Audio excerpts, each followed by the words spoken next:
Nee, net maak jy. Jy hoef nie nie. Dit is nog net waar jy wil. Is dit? Is Ja. ek in? Jy gaan in wees, ja. Okay, dan sal Alright, let's. All that stuff. What?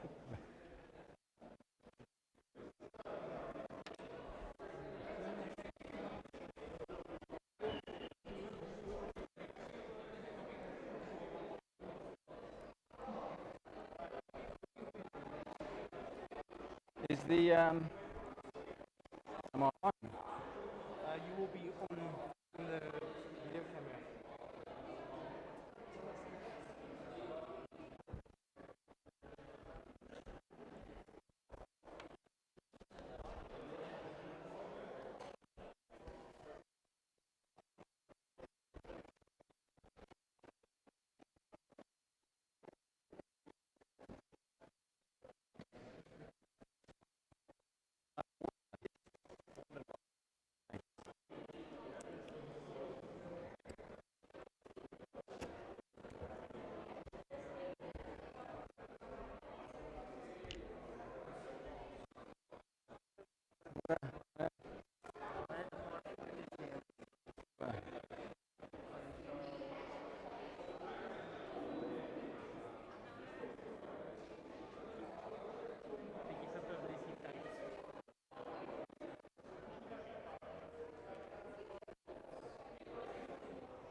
We're just waiting for the other campuses to log in as well.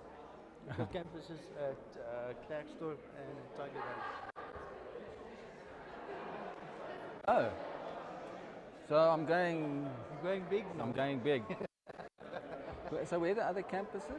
Tiger Valley, Where's that? Cape Town, Oh, okay. and then Klerksdorp.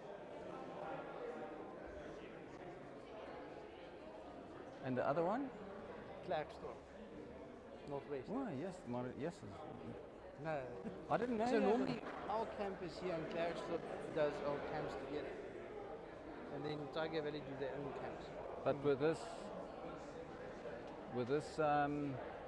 so you're separate now because of the virus. We've got separate campuses. Okay. No, I didn't realize that. Are these your? How many black students have you got? We've got two. Those two. The third one might pitch up, but normally doesn't pitch up always. Mo! The camera's got its. That's sorted.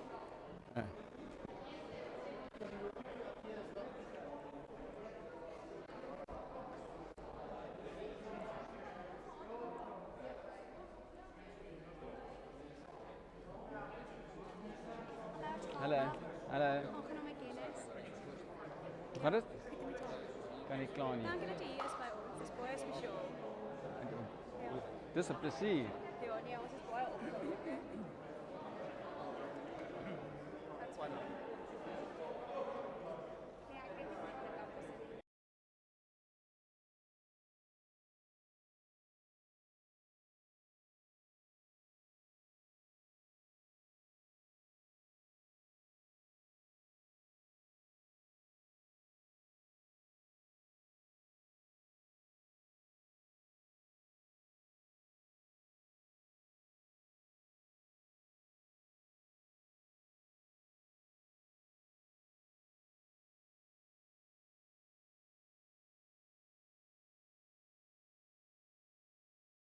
I don't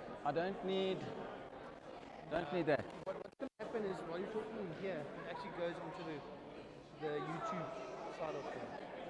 Oh, okay. All right. But I think your volume should be more than enough for these Yeah. guys. Can they?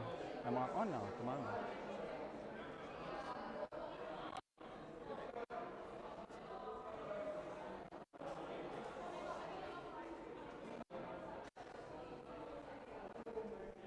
You're going to give me a signal or you think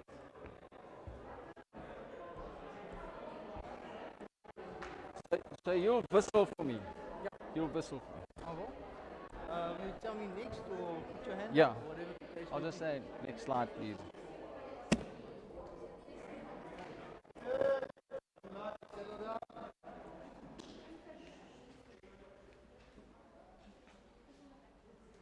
Morning all. Thank you for coming. Just want to introduce Peter Mills to you guys. He's one of my former lecturers. He's retired now, but he still gives class at TT. And if I remember correctly, he used to work at Gauteng Nature Conservation, where he was part of the team that proclaimed conservation areas or protected areas as well. Currently, he's also the Chair of the Game chair Rangers of the Game Rangers Association of Africa. of Africa, and then he also loves to hunt and fish. Over to Peter Mills. Well, good morning, everybody. I must say this is a real treat to actually lecture to real people. It's kind of strange, and if you like lecturing, it's very different sitting in front of your laptop and looking at little pictures of your. Do I need this? If you want. Can you hear me perfectly like this? Can you hear me like that? Yeah. Okay. All right. So it's a real treat to actually be here and to actually lecture to real people, and not virtually.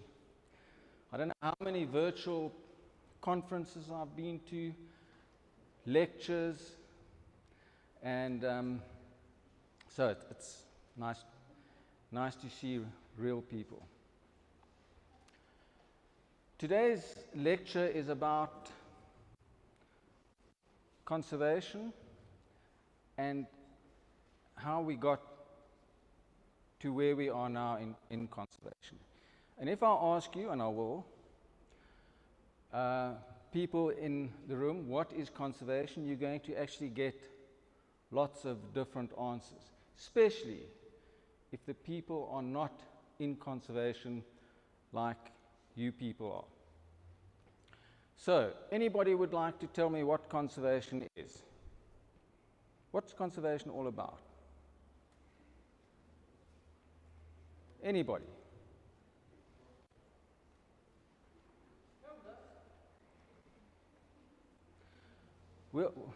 Okay, we'll get to that. So, where do you want to work when you finished here? What do you want to do? Well, mainly first going to start just taking people on game drives, maybe in other national parks. Work in a national park, doing what? Mainly game drives, game walks. Okay, so guiding. Is guiding nature conservation?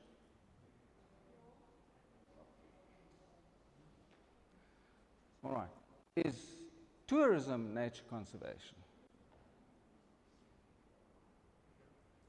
I get some this, and is tourism nature conservation? Is hunting conservation?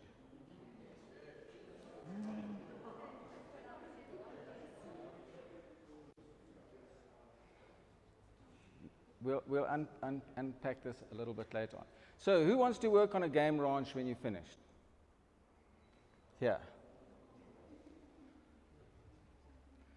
Who wants to work in formal conservation, a protected area like the Kruger National Park or one of the provincial reserves? Okay, that's a formal conservation. Is game ranching nature conservation? We'll see a little bit later on whether it is.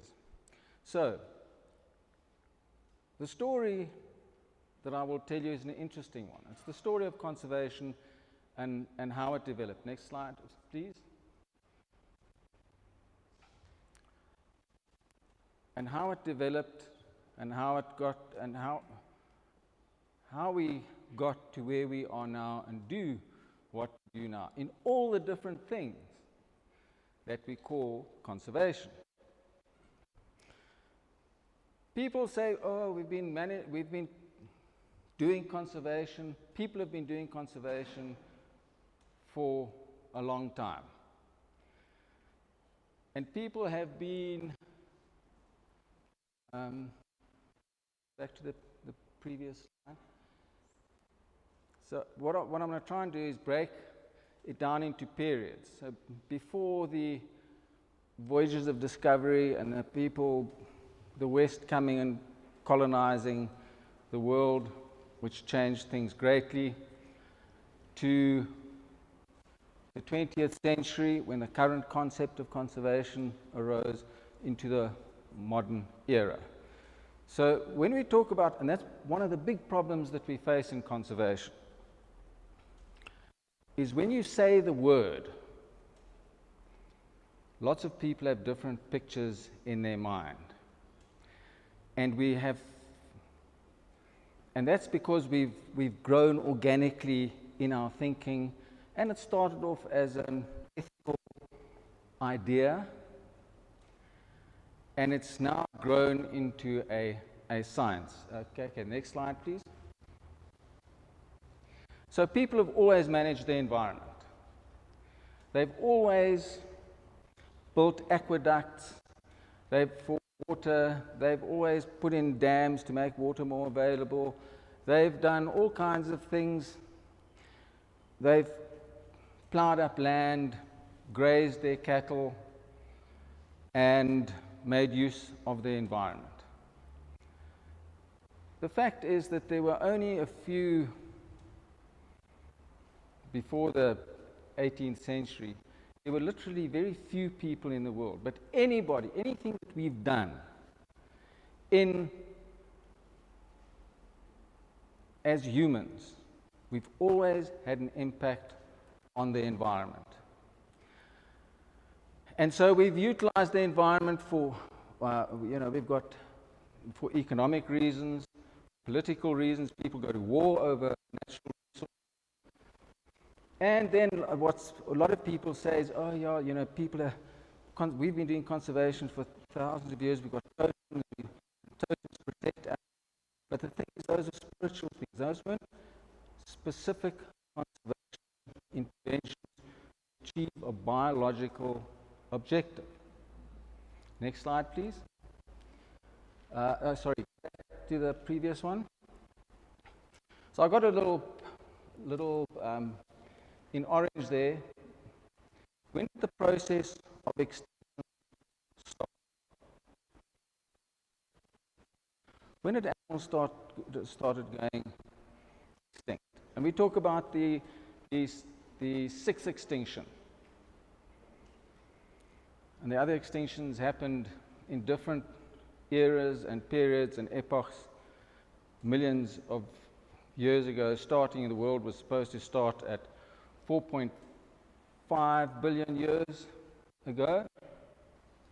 Some say the world is 6,000 years old, but the geological references show us otherwise. So, but when did the sixth extinction start? What we call the sixth extinction. Anybody? When did we start getting animals start going?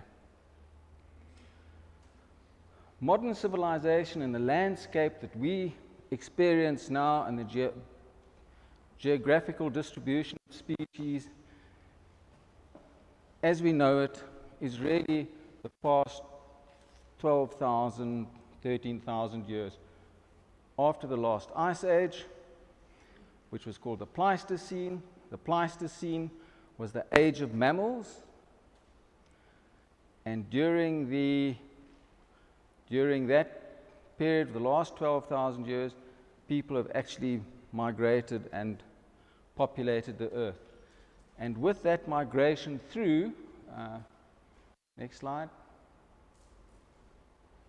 Not that slide, but anyway. As the people migrated through from, can't see that.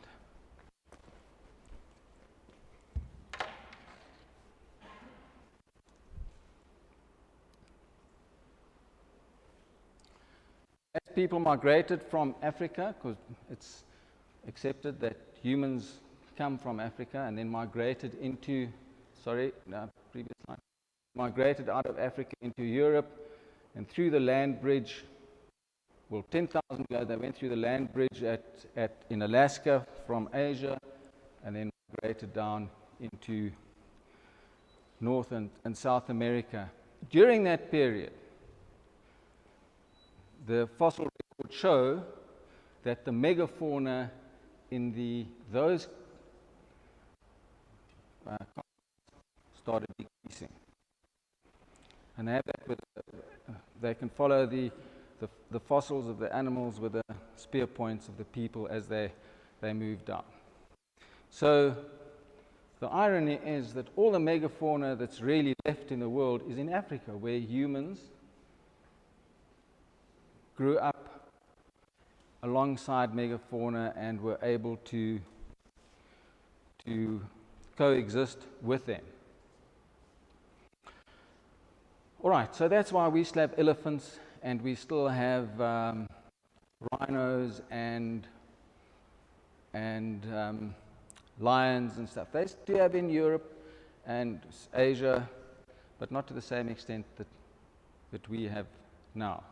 Lots of people take the sixth extinction started with the Industrial Revolution. It just speeded up there. Then you've got to ask yourself the question, is this, as we know, species go extinct? Is this just not a natural progression that we're passing through and that species will extinct anyway?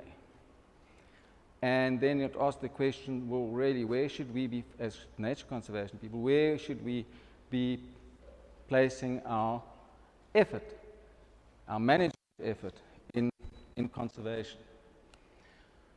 Right, but in the 1800s, conservation didn't exist then. People managed their natural resources, and you mustn't confuse conservation interventions and conservation practice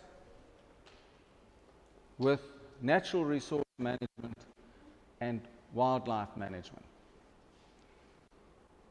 Remember, all of conservation is wildlife management, but not all of wildlife management is conservation. Does that make sense? I can be managing, like the Vatis did, tigers in the Karoo. Is that conservation? No, it's not. I could be breeding golden. That's wildlife management. Is that conservation? Is it conservation? No, it's not. All right. So from the 16th century on, Europe, because there was trouble there, the Ottomans and the Muslims were fighting there, and all the trade routes from the east, from the west, were blocked. So the people needed other trade routes, so the Spanish went around the South America, and the Portuguese and most of the people went around Africa. And that started the whole process of colonization. After that period, people went out and explored. Like Charles Darwin, who sort of set off in HMS Beagle, and he went and explored and he found fossils and lots of different things, and he described where he went, but significantly when he got to the Galapagos Islands, he saw these finches and he saw that the different finches had different characteristics on each island, which started his idea of natural selection. Lots of people say he's the father of evolution. He's not. He proposed the process of natural selection, which leads to evolution, or in our terminology, leads to speciation. Animals developing over time. Darwin, whether you like his theories or not, changed the way we think about science. He changed the way we think about the natural world. And you will still get people quoting, referencing Darwin now. So people talk about Darwinism, which is really the process of natural selection. But when you get to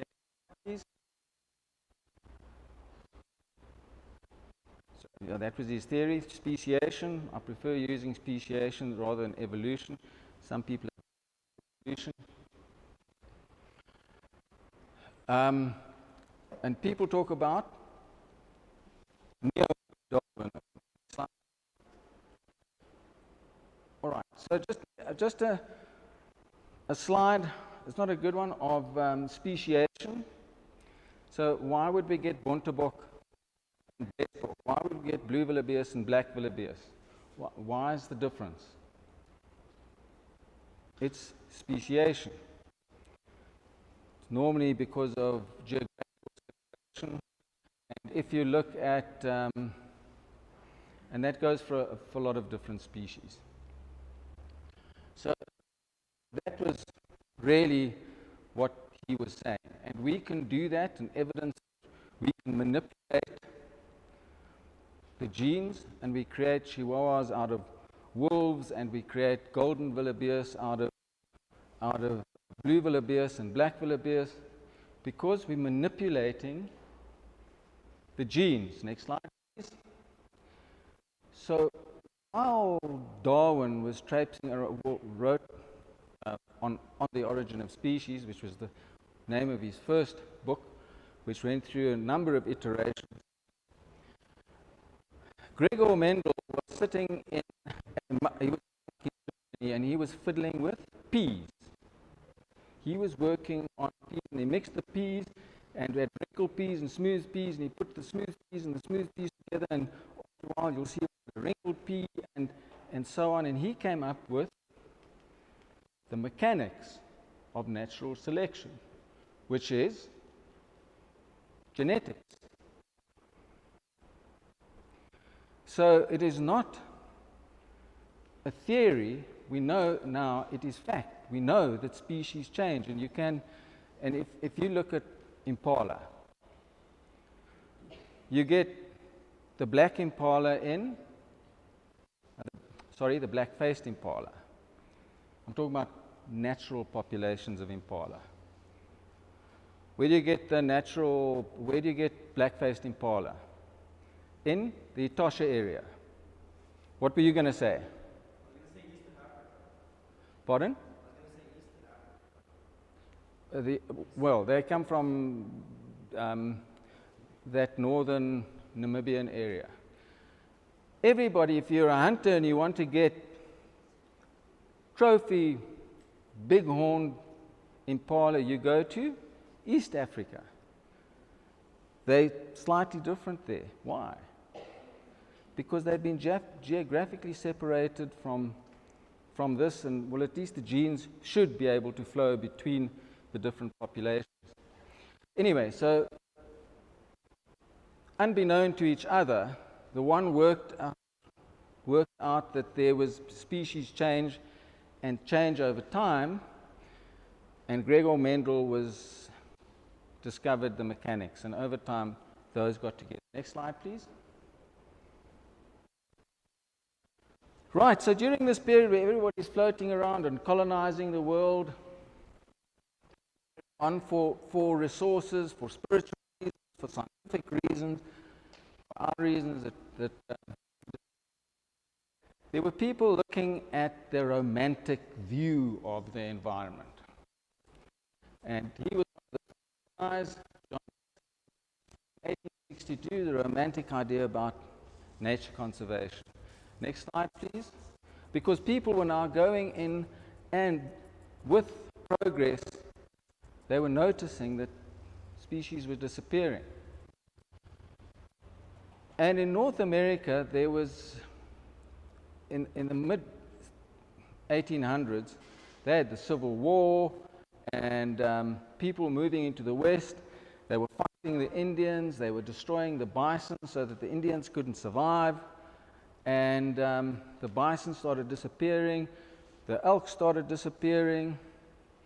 And certain people, like on the left, George Bird Grinnell, Teddy Roosevelt, center middle with the President of the United States, John Muir, and many more were thinking about, geez, we actually need to protect our natural environment. Not for scientific reasons, because it was beautiful and it was pretty and we want, let's protect it. It needs to be protected. And so the Yosemite was established before Yellowstone, but it wasn't a national park. Yellowstone National Park, and if anybody can get to Yellowstone, please try and do that. It is an extremely beautiful place that's with the most exquisite fly fishing that you could ever think of. And it's free. It's just catch and release. But it's a beautiful park. It was established in 1972 and has been credited as being the world's first national park. And therein started the blueprint for what we call conservation today, the establishment of protected areas. So when you talk about conservation, people think about, oh, okay, we're talking about protected areas very often. And everybody's just happy to know that Kruger Park's there, Addo's there, Kgalagadi is there, we're doing fine. And that's the blueprint. Some people say Bucht Khan Ul National Park in Mongolia was the first national park, established in 1778. I came across that when I was preparing for lectures for the South African College, and I thought I'd chuck it in because people quote different things to suit themselves. But anyway, Yellowstone is credited with being the first national park, but not everybody agrees with that. So, Teddy Roosevelt was President of the United States over the turn of the 18th to the 19th century, became president right there during the South African Anglo-Boer War. During that period, he became president of the United States, and he started the U.S. Forest Service, and he started the National Park Service in the USA. That was the template for conservation as we know it today. Next slide, please. This trend started and started spreading worldwide. If you go back to the history, and if you read Jane Carruthers' book, Socio-Political History of the Kruger National Park, you will see that when they created the Sabi Game Reserve, which is now the southern part, the little butte part of the Kruger National Park, when that was established, it was established under pressure from people in the Raadsaal, which is on Church Square, on Kruger to establish a national park because the Boers shouldn't be seen to be backwards, they were in tune with what's happening in the rest of the world, and that was the beginning of the seeds of the establishment of the Sabi Game Reserve. All there are other reserves that proclaimed before that, Pongola Nature Reserve, Vembi, Dongola, I think. It was deproclaimed, I think, when the Nationalist Party came into power. But so everybody started establishing national parks. There are now thousands of national parks all over the world, and that's a trend that is carrying on to today. But after the Second World War, things took a change. Most of the world were agriculturalists. was agriculture. People lived in the country, rural dwellers. After the Second World War, a lot of things happened because of the Second World War. Industrial systems were geared to produce mass tanks, aeroplanes and ships and everything to make war, and all of a sudden they had this technology to now provide food. Canned food comes from this tinned food, comes from the Second World War. And we had production lines, so we could mass produce cars, we could mass produce lots of things. So the world really started changing after the Second World War. Later I'll show you that in 1948 the IUCN was formed, International Union for the Conservation of Nature and Natural Resources in the original terminology. It's the only government and NGO and community-based organization that sits as part of the United Nations. So a lot of what we do filters down from the IUCN. The Game Rangers Association of Africa, which I'm the chairman, we're a member of the IUCN, and I've just returned from Paris, where we sat at the World Conservation Congress, this is where everybody debates issues and puts forward motions like, should the guys be mining in the Okavango Delta or shouldn't they? And should we allow mining or not? And so we decide all that. All those policies and things filter through the IUCN down to governments. It gets caught up into our policies, and then it ends up being the legislation that we carry out on the ground in provincial nature reserve, game ranches, and national parks, and so on. But after the Second World War, industrialization really growing at an alarming rate, people started realizing that the world was getting polluted. And Rachel Carson, which is people were also talking about, but she wrote this, it's a novel. It's not a true story, but it's a novel about the Silent Spring. It's about this near an industrial development or a factory that produces herbicides or poisons or something, and the stories about the spring that gets polluted and everything dying in it. And that started from the 50s, but really took root in the 60s when you got Greenpeace jumping up and down, and all those organizations forming these movements that were with the purpose of preventing this from happening.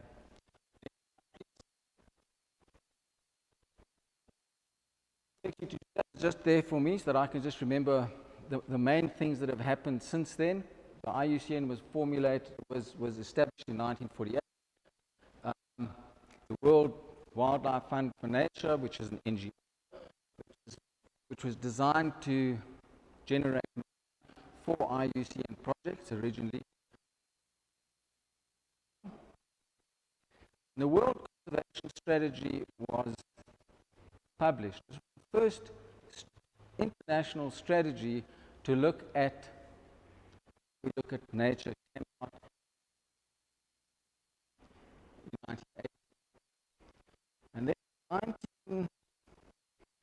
then we had biologists studying lions, and we had Ian Douglas Hamilton studying elephants, and we had doing wild dogs in East Africa. We had people in the Kruger National Park. They had just started the scientific unit in the 1950s, I think. 1950s. But it was never a science. In 1986, Michael Sule published this book, Conservation Biology, The Science of Scarcity and Diversity. This is regarded, We've been working on it, on these ideas and the island biogeography theory, which we'll talk about a little bit later. Generated and grew from 1975 with Jared Diamond. Who's read any of Jared Diamond's books? Germs and Steel, The Third Chimpanzee, Collapse. Anybody? If you want to read an interesting thing, a basic summary of what I've just been saying, read Guns. Steel made conservation into a science when he wrote that book, where it became a specific body of knowledge. He called it a crisis discipline, because we continually have to look for solutions in a very short space of time to identify or to solve nature conservation problems. In 1987, the Brundtland report was published. That was the first time that people started looking at the whole environment. Starting from the 1950s, when people started seeing environmental health as important and not only looking at a nature conservation component. So the World Conservation Strategy focused on the nature conservation component of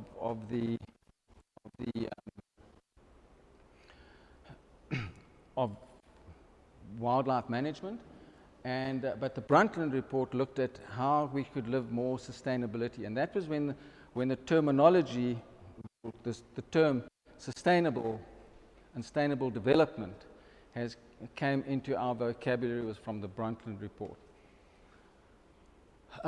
Then the World Conservation, the IUCN, the World Conservation Congress, had a meeting in Rio in 1992, and out of that came Caring for the Earth. Caring for the Earth also took the World Conservation Strategy, which focused on nature, but looked at a greater environment. So when people talk about the two, they tend to prefer talking about the second one because it includes humans. And as we've been including humans, and we've been doing it very badly, unfortunately, including humans in our conservation planning. And at that convention, now we look at 90s, the early part of the 1990s, you get the establishment at the World Conservation Congress, the establishment of the Convention on Biodiversity, which is an offshoot of the IUCN, and that focuses on biodiversity issues, on the issues that we are concerned with. Right, next slide, please. Right, Caring for Earth came out with 9, and if you just go through the Building a Sustainable Society and caring for the community of life, all life, including humans, improve the quality of human life, Earth's vitality and diversity. That is the one that we focus on. And I'll get to the 3 objectives that fall under that a little bit later. Changing personal attitudes and practices, what we normally call environmental education. We've been pathetic at that. We've been trying to convert people to love nature instead of getting people to understand the interactions and working with nature when they make their decisions. It doesn't matter whether they're farming, whether they're mining, whether you're an economist, whether you're a developer. You should be thinking sustainability, and you should be thinking about the environment. That's what we should be doing. We are not going to convert people to think and love and cuddle bunnies and nature and hug a tree every day. We're not going to do that, and we should stop trying to do that. We are not going to change the world by taking hundreds of school kids and pushing them through a nature reserve for a thing, because lots of those kids just aren't interested in it. And that's fine. That's fine. What we need to be working with is adults, and adults making decisions now about the quality of our environment. I'm not saying forget about the school kids, not at all. But we must just put our priorities right. In our industry, in enabling communities to care for their own environments, we should be focusing on that. Instead of trying to convert people in Africa and in Limpopo province and so on to love nature, we should be working with them to establish better environments for themselves. Our focus might be a biological focus, but the outcome will be a sustainable system. And I'll talk a little bit about that. Frame integrating and development and conservation and creating a global alliance. We haven't been very good at that, and at the last World Conservation Congress in September, they were talking about mainstreaming at scale. In doing that, we should get governments to get involved with that, with thinking more sustainably, more environmentally. And that, as conservationists, we should be spending our time doing that if we want to make a difference. Next slide, please. So our thinking has been up until we started to put a science to it. Now, the science is only 40 odd years old, so it's not finite, and it's still growing. And we haven't quite integrated the humanities into conservation biology yet, because we're still thinking too much biology. And the problem, we understand the biology. We know why species are going extinct. And we're only going to stop that process or getting rarer. And we might need to look at our language slightly differently about how we talk about things. Move out of the crisis narrative to more of a sustainable growth narrative that people can identify with. Because you keep on shoving negative stories down people's throat, they're not going to buy it. So over time, we had the management of resources and progress and development starting in the long before the 1600s. We moved over to the 1800s, the mid-1800s, establishment of national parks. You'll see the arrows overlap each other, so none of it is out the window or finished. It's just that we've included new stuff into the program. So you've got, and then now we are now moving into a situation where we're looking at sustainable societies and resilient systems. Sorry, am I making your job difficult? Okay, next slide, please. All right, and out of this we have all these different worldviews and paradigms, and it's far more complex than that. Because a worldview is different to a paradigm. Paradigms are a more scientific way of grouping various ways of thinking about nature, about science, about language, about culture, and so on. So we have different narratives around in paradigm and worldviews, and we have animal rights groups, and where do they fit into this whole thing? And animal welfare groups, and you've got the neoliberal people that fall, and this is a tricky thing, and I haven't quite got my mind around it yet. If you think about the political left and right, on which side of the continuum of political thought would you put game farmers? Where would you put them? On the right side or the left side? I'll put them there for you, on the right side, right? And where would you put the animal rights people and the deep ecologists and the eco people? You'd put them on the left, right? Because they're liberal. But if you go into the scientific literature and the papers that are written, they'll say the neoliberal people want to commodify nature, and the commodification of nature falls on the right side of the continuum. If you look at the the animal rights people and the deep ecologists and the people with ecocentric views, they want to protect stuff and they want to keep stuff, and that falls on the right side of the continuum. Okay, next slide, please. So it's interesting. So when we talk about the environment, and people get confused about this, we talk about the environmental conservation, nature conservation. What's the difference?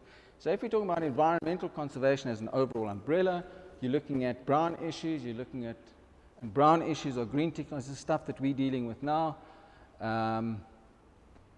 sewage, human issues, city health issues, those kind of things. A lot of things that the Greenpeace look at, like not solar power,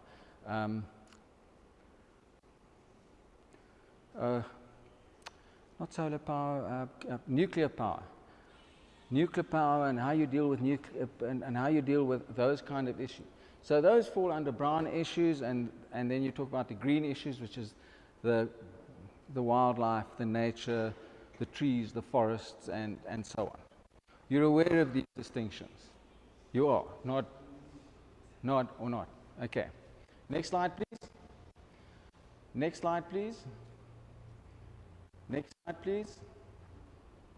So if we look at our thinking over time, we go from what is called fortress conservation.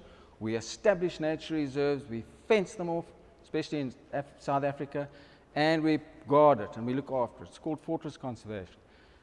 It's what people, especially the people leaning towards animal rights and want to protect an area and look after it. In the long term, it's actually not sustainable. I'll get to that now. Then we moved over to what is called ICDPs, Integrated Conservation Development Programs, and with the establishment of parks and people benefiting around parks. And we moved on to the next phase, which was also ICDP, with community-based natural resource management, where communities started benefiting and owning wildlife and managing wildlife, like in Namibia. And then you get, like where we are now, we're talking about socio-ecological landscapes, where you're looking at protecting the whole, you're looking at whole systems with people in it, and as, next slide please, with people looking after their own environment, like St. Lucia. The St. Lucia, so there, the 70s, you've got a protected area and settlements around. Then in the 1980s, you had protected areas and people trying to create bigger protected areas. Then you had a mosaic of protected areas and buffer zones. And then you have a, next one, slide please. Then you have, sorry, go back. And then at the end, you have an integrated conservation landscape. All right, next picture, please. All right, how much time have I got left? 5 minutes. All right, so we've moved over to looking at conservation in a landscape approach, as opposed to looking at specific protected areas. So in 1975, Jared Diamond came up with a theory of island biogeography. And the theory, and lots of work has been done in that, the theory is the further and smaller, and it started with islands, that's why it's called island biogeography, was the further the island was away from the mainland. Just go back to the previous slide. The top little picture, the further you go from the mainland, the less biodiverse your island will be, and the quicker your island will lose its biodiversity if there are any disturbances.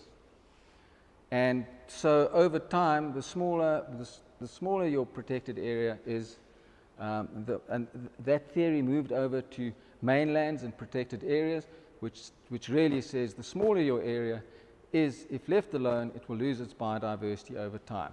and that changes over time. You've all done SLOS. You know SLOS? Big, single, large, or lots of small. The protected, do they have any? You deal with SLOS. Have you dealt with SLOS? Google it. You'll see it. It's got pictures of one big is better than two small are better than four smaller, and so on. So, and that brings us to what we as a conservation practice, what do we actually do when we got protected areas? If we just focus on nature reserves, we will lose our biodiversity over time, no matter how well we manage it. And that's why we've moved over to it's called a landscape approach, eco-regional approach. And that's why we've moved over to that, because the ecosystem provides us with 4 services. There's supporting, go to the previous slide, supporting, and cultural. They all provide, so the system provides us with a lot of services, and it gives me, and we put value to that. You can put money to all those things, which the people counter that. The people that write against that say you can't put a value to nature, and that's normally the people that believe in the deep ecology principles, the ecocentric bunch. All right, next slide, please. And so that's all the different services that provide food, water, flood retention, and so on. So you've got a specific site, and then and if you're looking at conserving an area, you are looking at a larger landscape like the map in Africa. And a very good example of that is, everybody know CASA, the CASA project? It's that big conservation project in Botswana, Namibia, Angola, Zimbabwe, and Zambia, where they're creating this massive conservation area where Africa's biggest population of elephants exists. And while looking after that, they're looking after all that. But people live there, and people live in that environment, and so on. And that is the direction that we are moving towards in conservation. I've got a lot more to say, but I think I'll just end it off there. Thank you.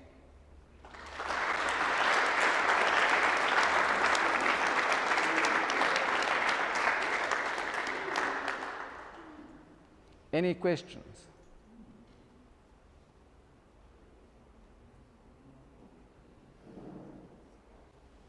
We just want to give a very big thanks for you being here. We really appreciate it, and this is just something for us. Thank you very much. Thank you.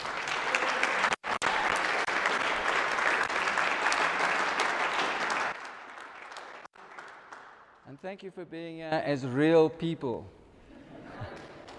not virtually.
Kan seker maar my masker afval hier.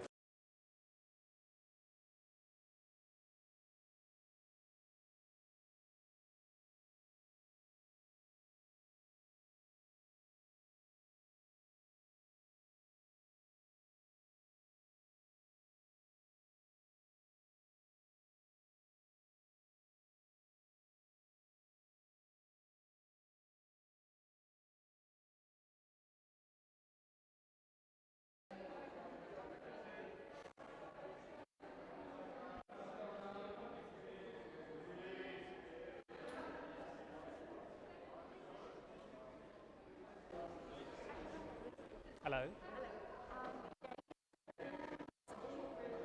Zien 10 één keer 'n les gedoen saam met Dr. Marnewie. O ja. Yes. Ek was die eerste student wat op was. So nou kan ek sien dat jy gesê. O, okay. Dis basies dieselfde presentation. So hulle moet nou maar O, okay.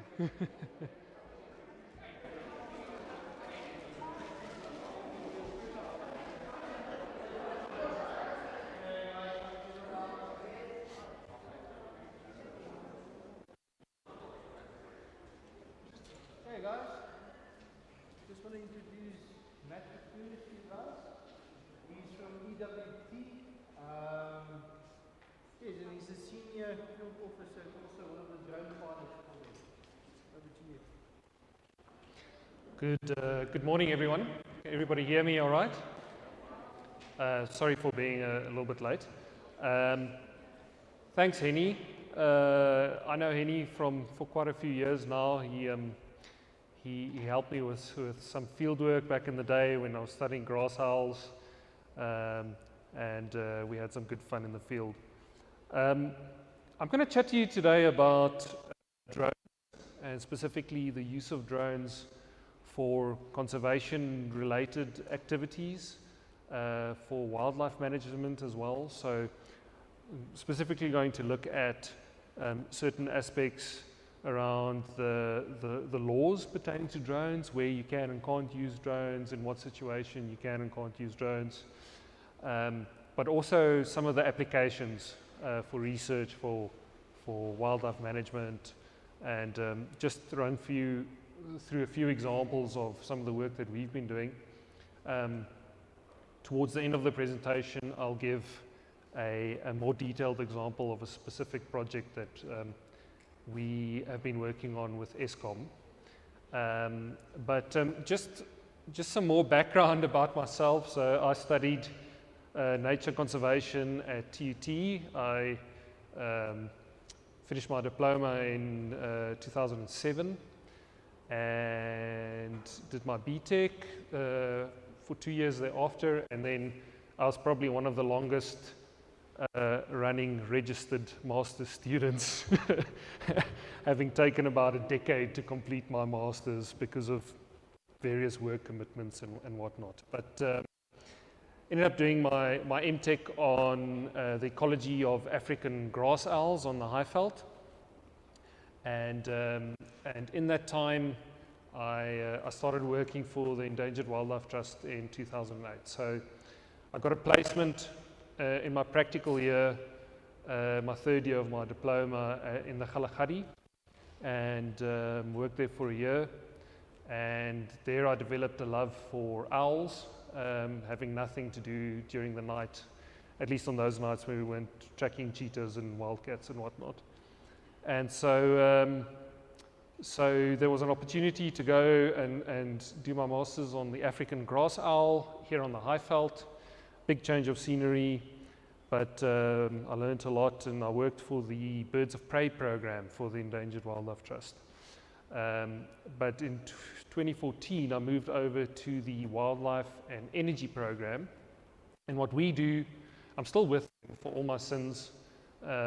We work with Eskom, and our particular focus is to make Eskom's electrical infrastructure, their power lines, safe for birds and other wildlife. You know, there are, for example, or there have been quite a few incidents of electrocutions of large mammals in the Kruger Park, and we go out and we go investigate those sort of incidents, and and put forward, recommendations on what Eskom should do to make their electrical infrastructure safe for wildlife.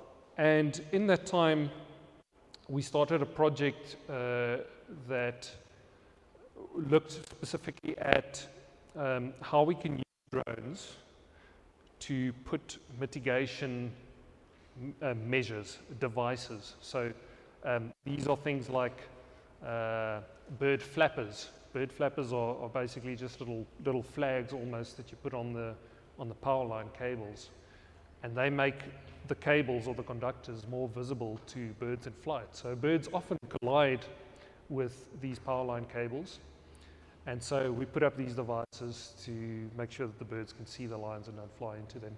But there's various other things that we put on the structures to prevent electrocutions as well.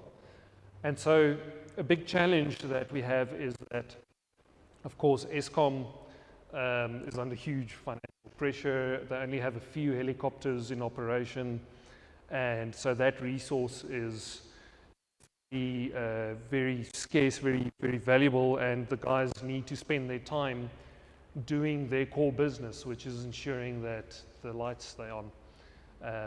And so the use of a helicopter to go up and put up these wildlife mitigation measures is, it's not a priority for them. So we figured we could maybe use a drone to do this work, and so we started a project. And in that time, we soon found out that it's not simply a case of buying a drone and doing the work. There's huge implications in terms of the civil aviation law in the country. And so I started this journey of registering and getting my drone pilot license and getting the EWT registered as a what we call an RPAS operator. And I'll explain to you what RPAS means. But so we've done a few missions. We only got our formal operator certificate in January of this year, and so with COVID and whatnot, we haven't much in terms of field work, in terms of legal field work. But we've flown a couple of missions, and just to sort of show you what the drones look like that we're flying. They're typically some of the larger commercially available platforms, your DJI M600, so it's the Matrice 600, or the Matrice 300 is the new toy that everybody's playing with. That's amazing. And so we've done some work, doing surveys on Rietvlei, for example. We're working on a project where we're collecting data that will eventually feed into an AI algorithm that will help us identify specific species from the videos that we're taking, and in so doing work towards a sort of usable game counting app that land managers can use and use drones for. So that's the kind of sort of work that we've been doing. As I said, it's mostly these sort of larger drones. So just quickly, I'll quickly touch on the law and then some of the applications, and then give you an example of that one project that we were doing it specifically. So drone, we all know them as drones, but according to the Civil Aviation Authority, drone, the word drone is kind of a swear word. It's not the official term for what we know as a drone. The official term is a remotely piloted aircraft system, or under the acronym RPAS, which is a bit of a mouthful and a bit annoying. So I will just say drones in this presentation. But drones have become very popular, and they have been for a number of years now. And there have been several articles, especially a couple of years ago, where drones were some of the more popular toys and Christmas presents and birthday presents that were on sale, just according to the sales figures. And companies like DJI have just grown massively and exponentially, and the capabilities of these machines are improving, as you know, at a really fast pace. So what we can do with them is also changing very quickly. You know, and of course, people have this ideal of what drones will eventually be able to do, and you know, there's already examples of package delivery drones. You know, you've got these sort of long-range drones in Africa that are delivering medicine to people in real sort of rural, hard-to-access communities. And of course, during the time of COVID, drones, or at least the use of drones, picked up quite dramatically because of the fact that you could now use this tool to remotely access different places and people and things. So it just keeps on picking up. But drones it's not a new thing. You know, some of the first drones in operation were of course used by the military. This is what's considered as sort of the seminal drone was called the Kettering bug in 1917. It was used to deliver bombs to various places, and of course the military is well known for some of these massive sort of drones that you can see in the picture there, just to illustrate the sort of size differences of some of these things. I mean, the sort of drones that we're generally using sort of fall into that category down there, you know. So some of these Reapers and things are massive machines and hugely capable. So, you know, what's the future? So we've spoken about like package delivery, also drone swarms.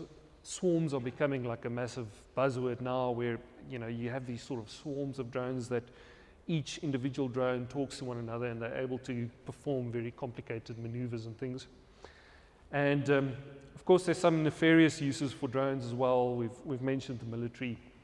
So what if you could take a micro drone and add a small explosive charge to it and use AI in the form of facial recognition for that drone to be able to identify a human target and then send that drone off? It's like the ultimate assassin, right? So scary enough, it's called a slaughter bot, and this thing is already sort of in development. So I think when we talk about drones, and you know, we really need to think about it, of course, ethically, and there's a huge sort of safety aspect and security aspect in particular, and this is a big reason why some of the laws are so strict. So I've told you what RPAS stands for. The word drone is actually only officially used by the French. In other parts of the world, we use unmanned aerial vehicle or unmanned aerial systems. And when we talk about the system, you know, you're talking about the aircraft as well as your controller and all of the software that you're using and the radio links between them. It all works as a system. And when, for example, the Civil Aviation Authority comes and inspects, or at least you have to do a demonstration to them, they're inspecting all of the stuff. It's not just the actual drone itself. So in terms of the Civil Aviation Authority, so that's the sort of legal body that regulates the use of drones. And when I talk about the use of drones, it's not just commercial use. It's also non-profit use, and it's also corporate use. And so the scary thing is that in terms of the CAA legislation, corporate and non-profit use are subject to the same legal requirements. So us as the EWT have to have the same operator's certificate as a corporate entity like Anglo-American. So it's actually crazy. The one difference is that for commercial use, you also have to have an air service license if you want to make money from the use of your drones. And that you get from the Department of Transport. So the Department of Transport, you go there, all of your your COO and your CEO and all of the people that are managing your company have to go and sit around and in a sort of semicircle of people that are interviewing you on your business and your company sort of business design, and they then make a judgment call on whether you've got a realistic chance of making any money from the work that you do. And based on that, they issue an air service license or not. But everything that you need to know about drone laws is on the Civil Aviation Authority's website. And in particular, all of the laws are contained within we call them the CATs and the CARs. So that's the Civil Aviation Regulations and then the Civil Aviation Technical Standards. So the regulations lay out what the laws are, and the technical standards gives you specific information about each one of those laws. You can find all of this on the CAA website. Go to caa.co.za and you find that's basically what the website looks like. You go to information for the industry, and right near the bottom you have remotely piloted aircraft systems. If you go there, all the information that you need to know in terms of drone laws. They also define a distinction between what they call a toy and what they call, a drone that is subject to the laws that they lay out there.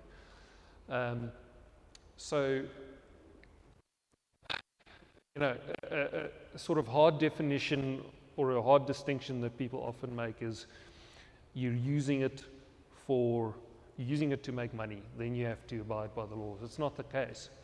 If you're using it for your work, whether or not you make money, you have to abide by the rules. And in fact, even if you're using it for private use, there are certain things that you need to be very aware of, particularly when it comes to airspaces. And it's not a simple case of there's a military airbase. You kind of assume that that's a no-go zone. There are a vast variety of different airspaces in our South African airspace, and the level at which you can gain access to them differs quite a bit. So there's an example of what you can find in the technical standards.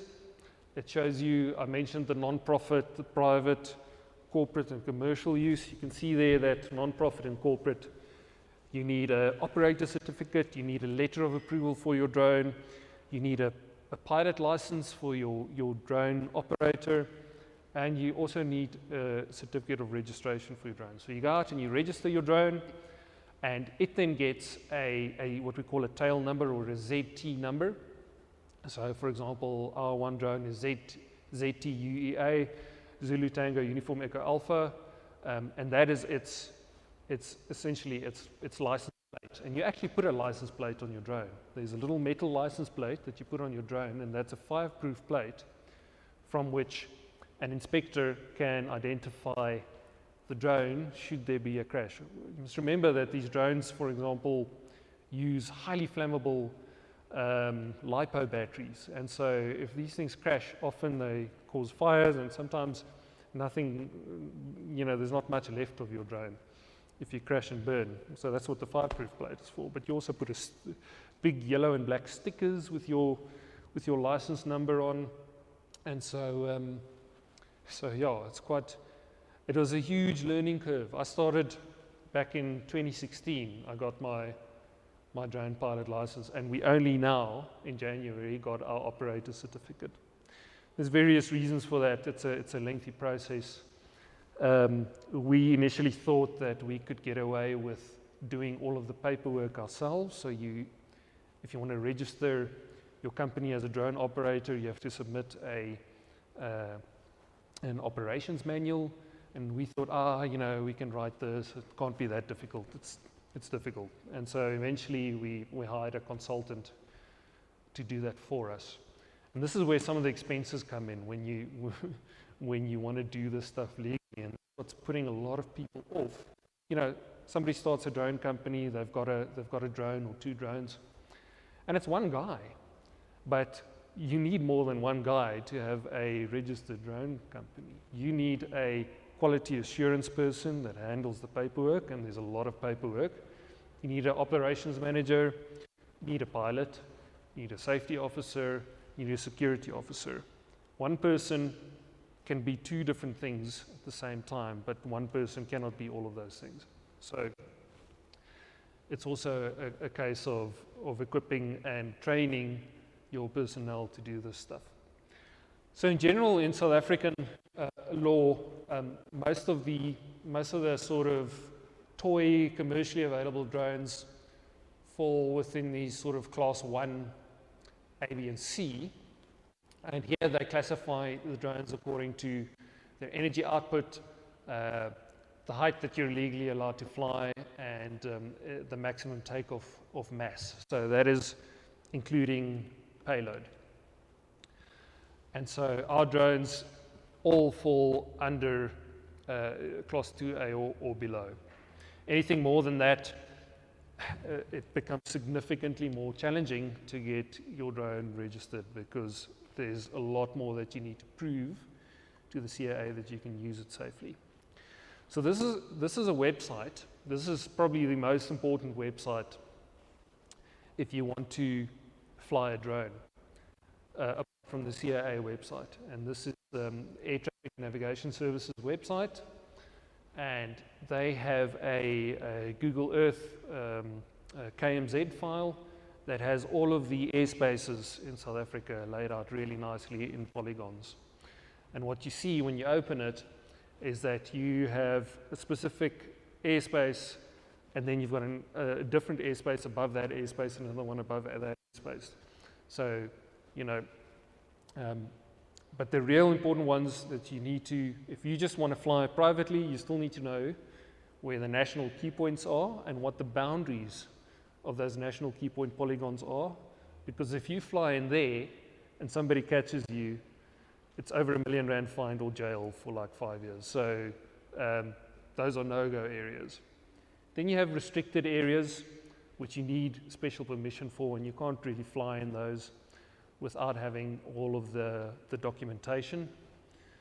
Then you have prohibited and danger areas as well. So for us, in terms of wildlife management and conservation, what's really important are those prohibited areas, because every state or provincial nature reserve is a prohibited airspace.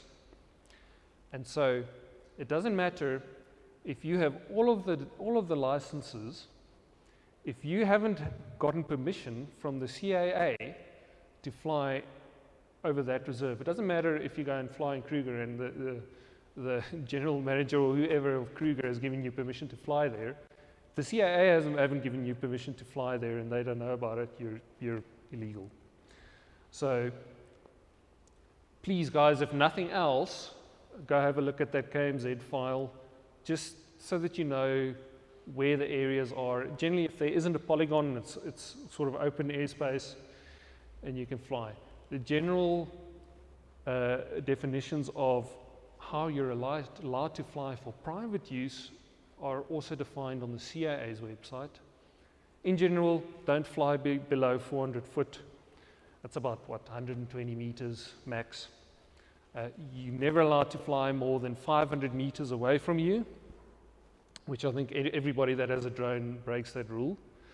And even if you're licensed as a pilot and your drone is licensed, you need a special rating that we call beyond visual line of sight to fly beyond that 500 meters. You can have an extended visual line of sight, what we call EVLOS, if you place an observer at 500 meters for you, and then that person then observes the drone another 500 meters from him or her. So then there's that sort of kilometer limitation. So so that's really important. Guys, if you're flying drones privately, don't fly more than 500 meters from you. If you're in an area, I would put this disclaimer, if you're in an area where you're likely to get caught. I mean, I can't recommend for you guys to fly privately, beyond 500 meters. But practically, if you're in the middle of the Karoo, there isn't a single person around you. It's in an area where there's no air traffic.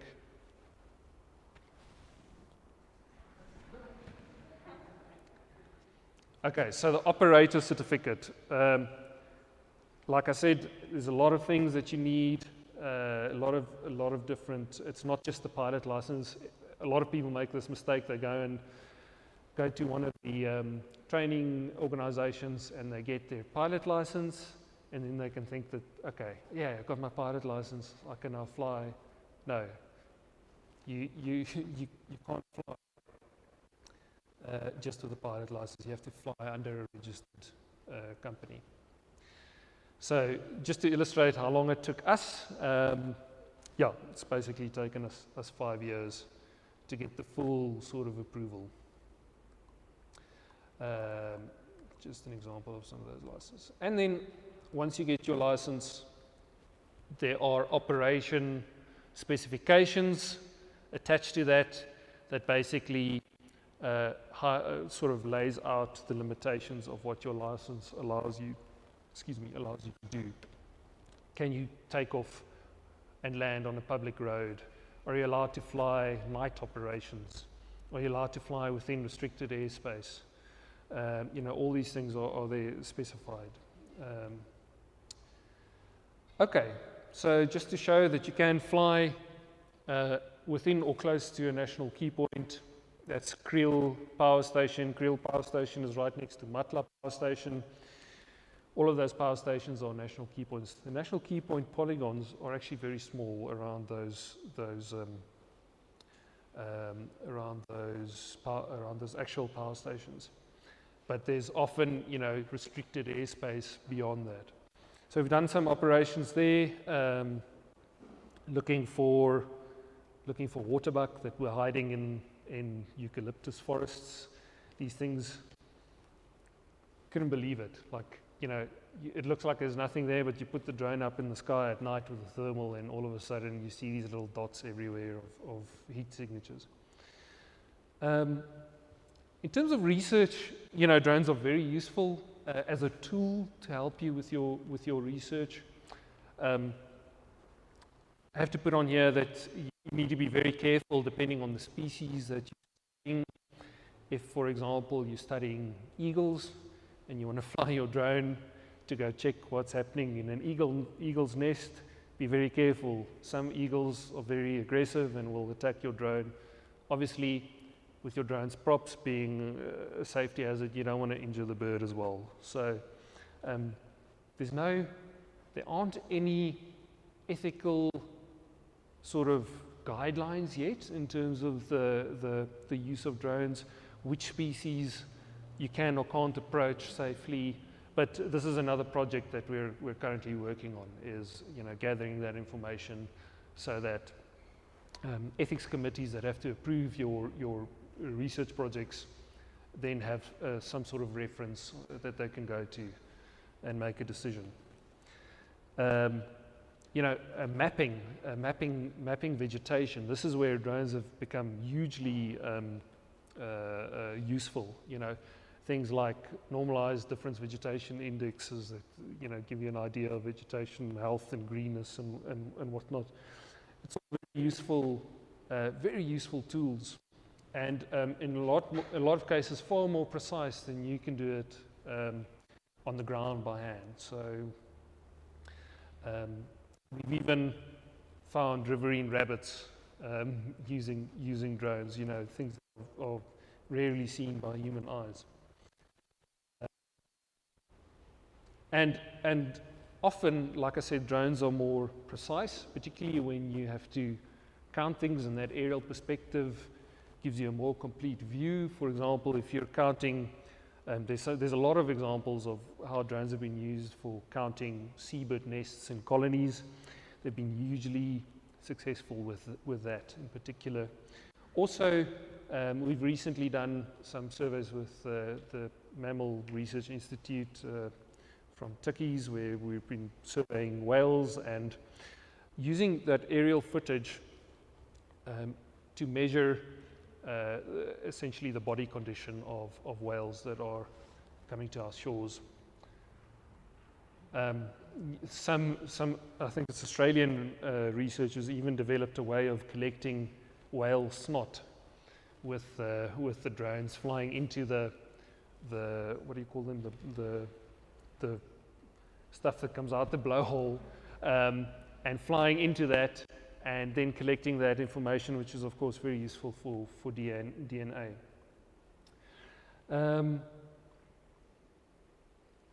Like I said, flying at night and thermal imagery is really useful for finding things that are hiding or are quite difficult to find in the first place.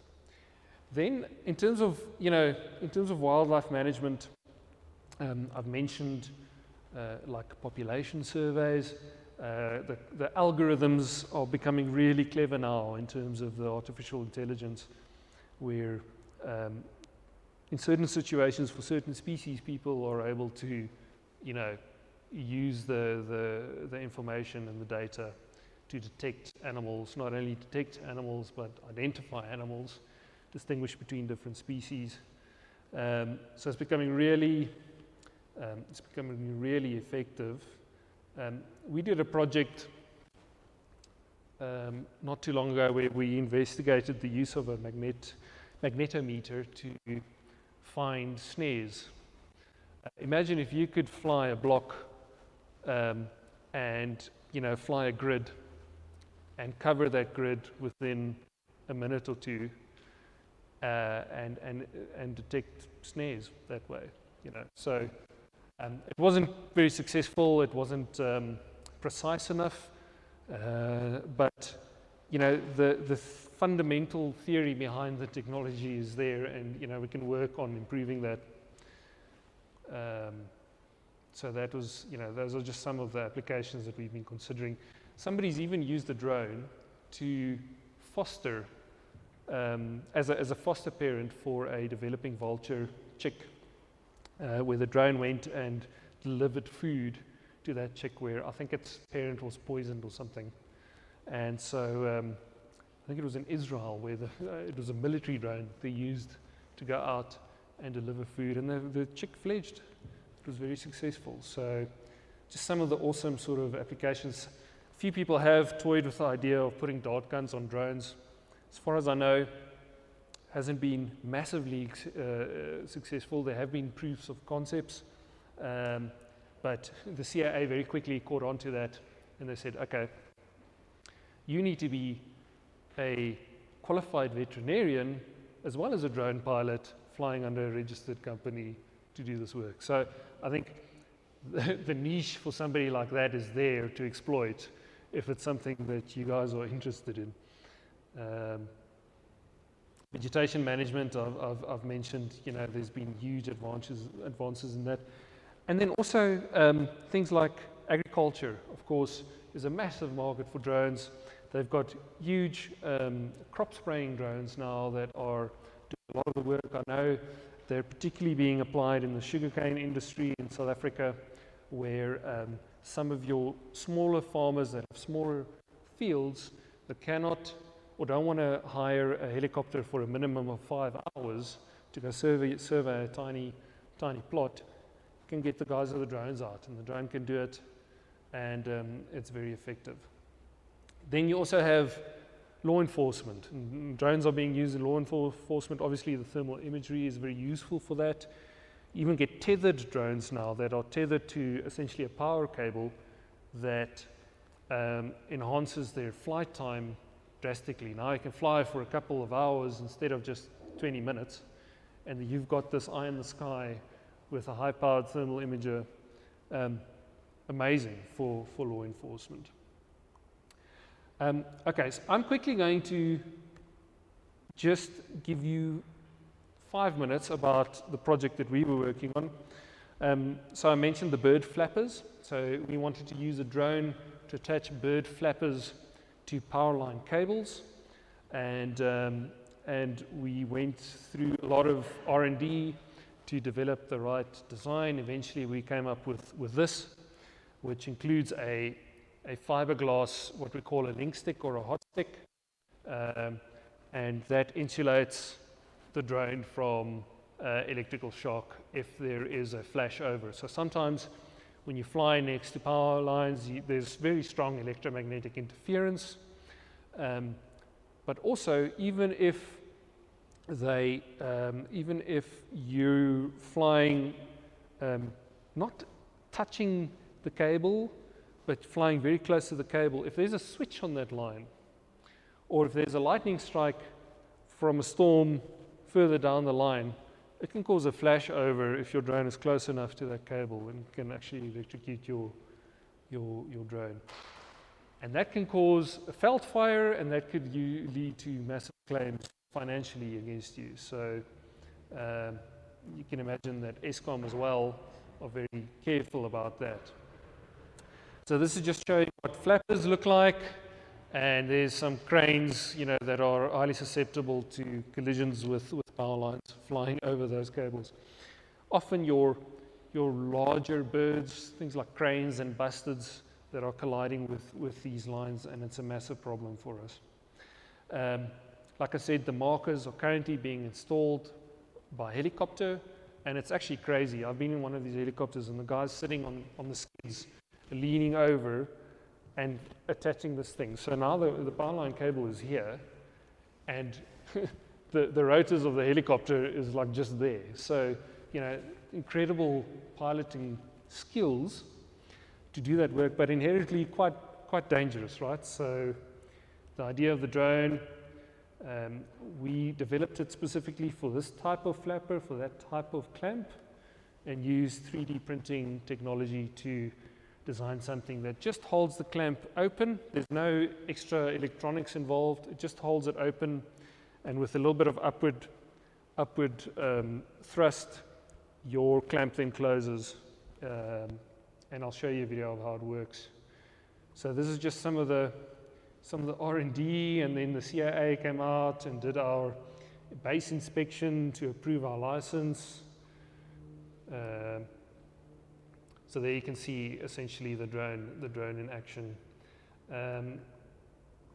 We went out and we tested it at a training facility where Eskom trains live line workers to work on the lines safely. So there were a variety of different power lines available for us to play with, marking a couple of dead lines first, so unenergized lines, and then moving on to live lines. And here you can actually see how we're getting the device in between two phases, in other words, two live conductors, which is not something that you would typically do from somebody sitting in a cherry picker or a helicopter. And so once that was successful, they allowed us to go to an actual site of where there was a vulture collision incident, and where we recommended that they put up these flappers to prevent future incidents. We went out and we marked it that way. So there's a couple of people involved. There's somebody standing, for example, with first-person view goggles. Got a little camera that looks down that can show you your position in relation to the cables. So we've got somebody with those goggles that's kind of directing me into position. And so this is just some videos of how the whole thing works. Essentially flying until you're touching the cable with either the link stick or the 3D printed part. And once you've made that connection, it's literally just moving up until the mandible of that clamp catches, and then you can attach it that way. Just another video showing the same thing. What we did find was after this, we went back and did some modeling on the minimum clearance distances for live to live phase minimum clearances, and found that our link stick is actually a little bit too short to prevent those sort of switch flashovers that I was talking about.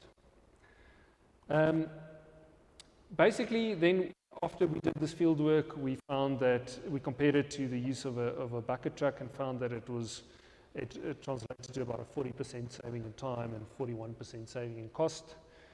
In terms of helicopters, it takes much longer than a helicopter, but you save up to 92% of the cost of using helicopters. So for Eskom to save money, and as you all know, Eskom needs to save money wherever they can,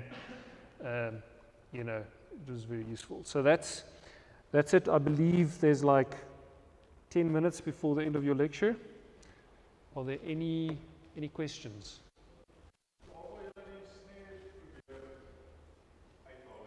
Ja. So daai sensor gee nie vir jou 'n live view nie. Dit is nie soos 'n thermal signature wat 'n mens sien nie. So die sensor, so dis hoekom jy 'n grid moet vlieg wat jy, kom ek sê 100% coverage het, sodat jy dan daai data in jou rekenaar kan sit, dan doen hy die modeling. So hy skop 'n prentjie uit met hotspots basies en obviously dis geotagged, so jy kan op daai punt gaan kyk waar daar 'n hotspot is en dan kry jy die koördinate. Dit is nie fotos nie, mens kan dit nie regtig fotos noem nie, dis meer spatial data as fotos. En dit kom eers op grafiekvorm en dan translate dit later aan met nog 'n algoritme in 'n 2D tipe spatial. Dis amper asof jy na 'n shapefile kyk met koördinate van waar die goeters is.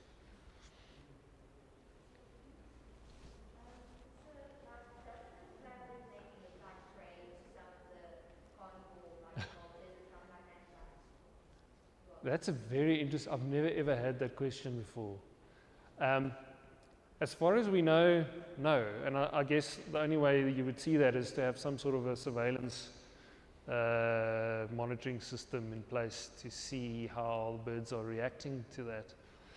What we have found some repeat collisions with the cables, but those are typically species that either have a very narrow binocular visual field, and we've done some of those measurements as well. So typically some of your bigger bustards, we found that they've got very narrow binocular visual overlap. And so if they're not looking directly ahead of them where the cable is, but looking down, they're going to collide. Also nocturnal birds, so your normal flappers don't have a light or a glow-in-the-dark function. And so things like flamingos, which we also put tracking devices on and followed, most of their long-range flights especially are done at night. And a lot of your water birds as well. So you get sort of special flappers with solar charged LEDs. It's basically the cat eyes that you see on the road, pretty much, in a flapper form. In terms of birds viewing that movement as, I don't think so, but we don't have any data to prove or disprove that. Anyone else? Any questions about the laws or anything?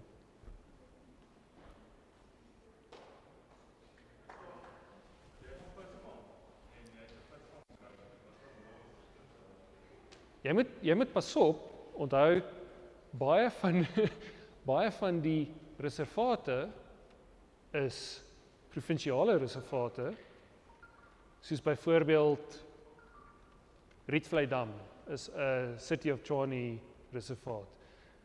Okay, Rietvlei Dam is ook Waterkloof airspace, so moenie by Rietvlei Dam jou aas uitvat nie, maar jy weet, as dit 'n provinsiale natuurreservaat is, baie van die reservate onthou is gebou om die damme, om daai dam te beskerm. Dit was half die doel van die natuurreservaat. Dit is hoekom hulle bevestig is back in the day, om daai infrastructure te beskerm. So jy moet maar net oppas. Ek stel voor, gaan kyk na daai KMZ file. Andersins as dit 'n private dam is, gaan vlieg uit, gaan gooi jou aas. Dis fine. Centurion, wil ek net sê baie dankie vir jou tyd, baie dankie vir die inspirasie wat jy vir ons is en ons waardeer dit baie. Baie dankie. Dankie.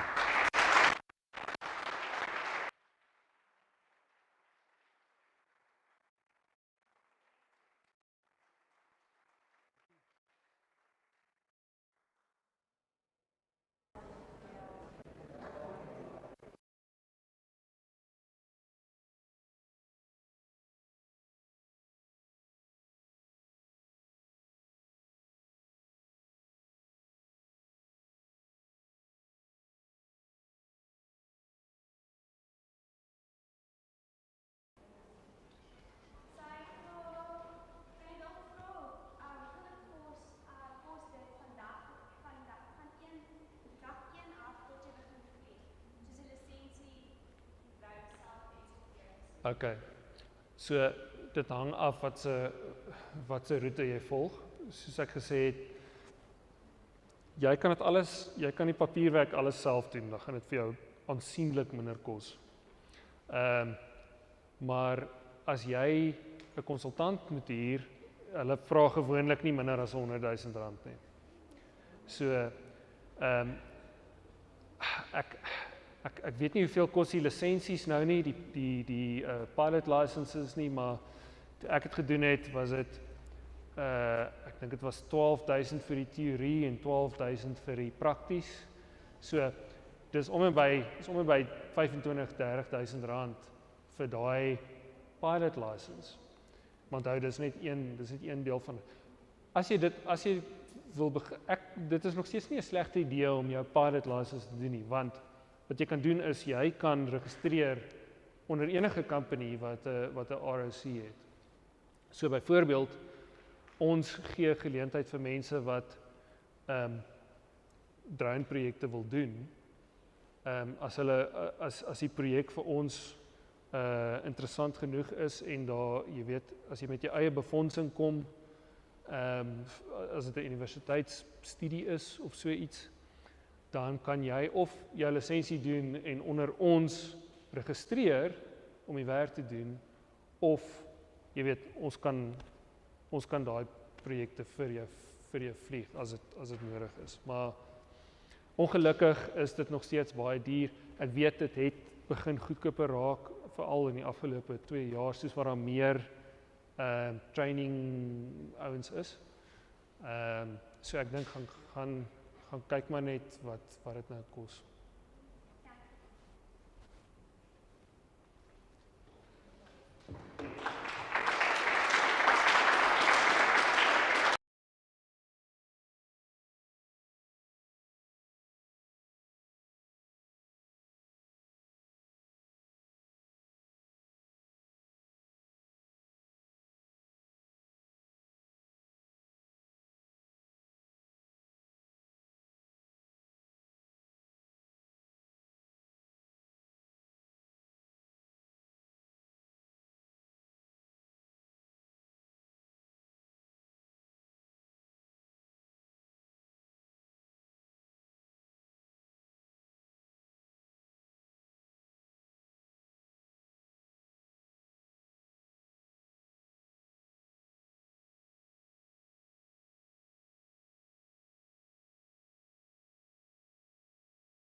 one of the crocodile guys that I know in this area as well. Over to you, Duncan. Thanks so much. Guys, can you all hear me all right? Okay. Is that a bit better? Hey? All right. Henny, thank you for the introduction. And it's really nice to be here. I've never been to Centurion Academy. We have some of your students busy with an advanced diploma, which I'll say one or two things at the end of the talk. But it's really nice to actually see what Centurion Academy, where it is, and to actually look at you guys face to face. Okay, so first of all, when Henny asked me to do a talk here, my immediate reaction was to present quite a technical talk, something about methods, maybe some research findings, because I've been involved with, as Henny mentioned, crocodilian and Nile crocodile research and management, biology and ecology of the species for the last 20 years. But then I also realized that being a lecturer myself the last 6 years at TUT, often students that doesn't really have a big interest in a particular topic, they do tend to switch off quite early on. So my idea is to try to make it a bit more personal and to expose you to some of the highlights of my conservation journey the last 30 years. Hopefully by doing that, I might retain your interest a little bit longer and perhaps also present some of the diversity that you can expect in your own career one day. All right. So first of all, I'm going to give you a little bit of an introduction as to where I grew up. As lecturers, you got to have an outline. They tell us you got to tell the students what you are going to tell them, then you tell them, and then you remind them what you've just told them, and that's supposed to be a learning process. So that's what I'm going to do. I'll start off with the formative years. Then I'm going to tell you a little bit about an expedition I undertook a number of years ago, traveling through Africa. And then I will be talking about crocodiles, which really is my interest, my passion. Still involved in a number of crocodile projects throughout Southern Africa. And then end off with you guys, your future in nature management or biodiversity conservation management. So probably the most important reason why I entered a career in nature conservation was not really to save some critical endangered species or perhaps to try and stop global warming, as important as those things are for all of us. The most important reason for me was adventure, the sense of adventure. And conservation is one of those careers where you truly can still experience a lot of adventure. Yes, there are office jobs, etc., but I'm talking about conservation management and research. So I grew up in a very picturesque town of Stellenbosch. The house where I grew up was literally 50 meters from the Eerste River, which flowed through the town, and on the other side of the river, hundreds of kilometers of mountains. So most of my early years I've spent either in the river catching trout, an alien invasive species, with my hands fishing, or just wandering in the mountains, and perhaps not focusing too much on my schoolwork. Then, when I was in grade 10, myself and a friend started to explore the rivers of the Western Cape in canoes. We were inspired by a book by Willem van Riet, Stroom af in my canoe, or for the English speakers, Down the River in my canoe. And Willem traversed a number of big rivers in southern Africa, and that inspired us because, if you travel down a river, you camp at night on the sandbanks. That is, in my opinion, one of the best ways to experience the landscape. Why is that so? Because so much biodiversity is found within rivers and along river courses. Then in 1994, I've just finished my undergraduate studies at Stellenbosch University. South Africa became a democracy, and suddenly we as a country opened to the world and also to Africa. And that allowed us, myself and two friends, to realize a lifelong dream.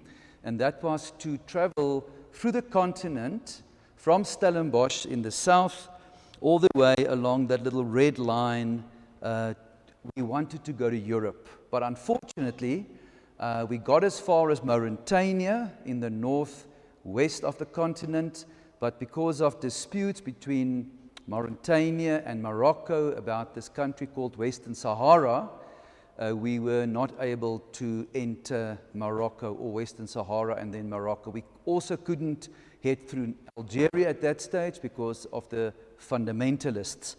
So it was still an unbelievable 5 months. We've traveled more than 25,000 kilometers, and it definitely exposed me and allowed me to see some of these great parks, national parks on this continent, as well as the social and economic challenges that is facing Africa today.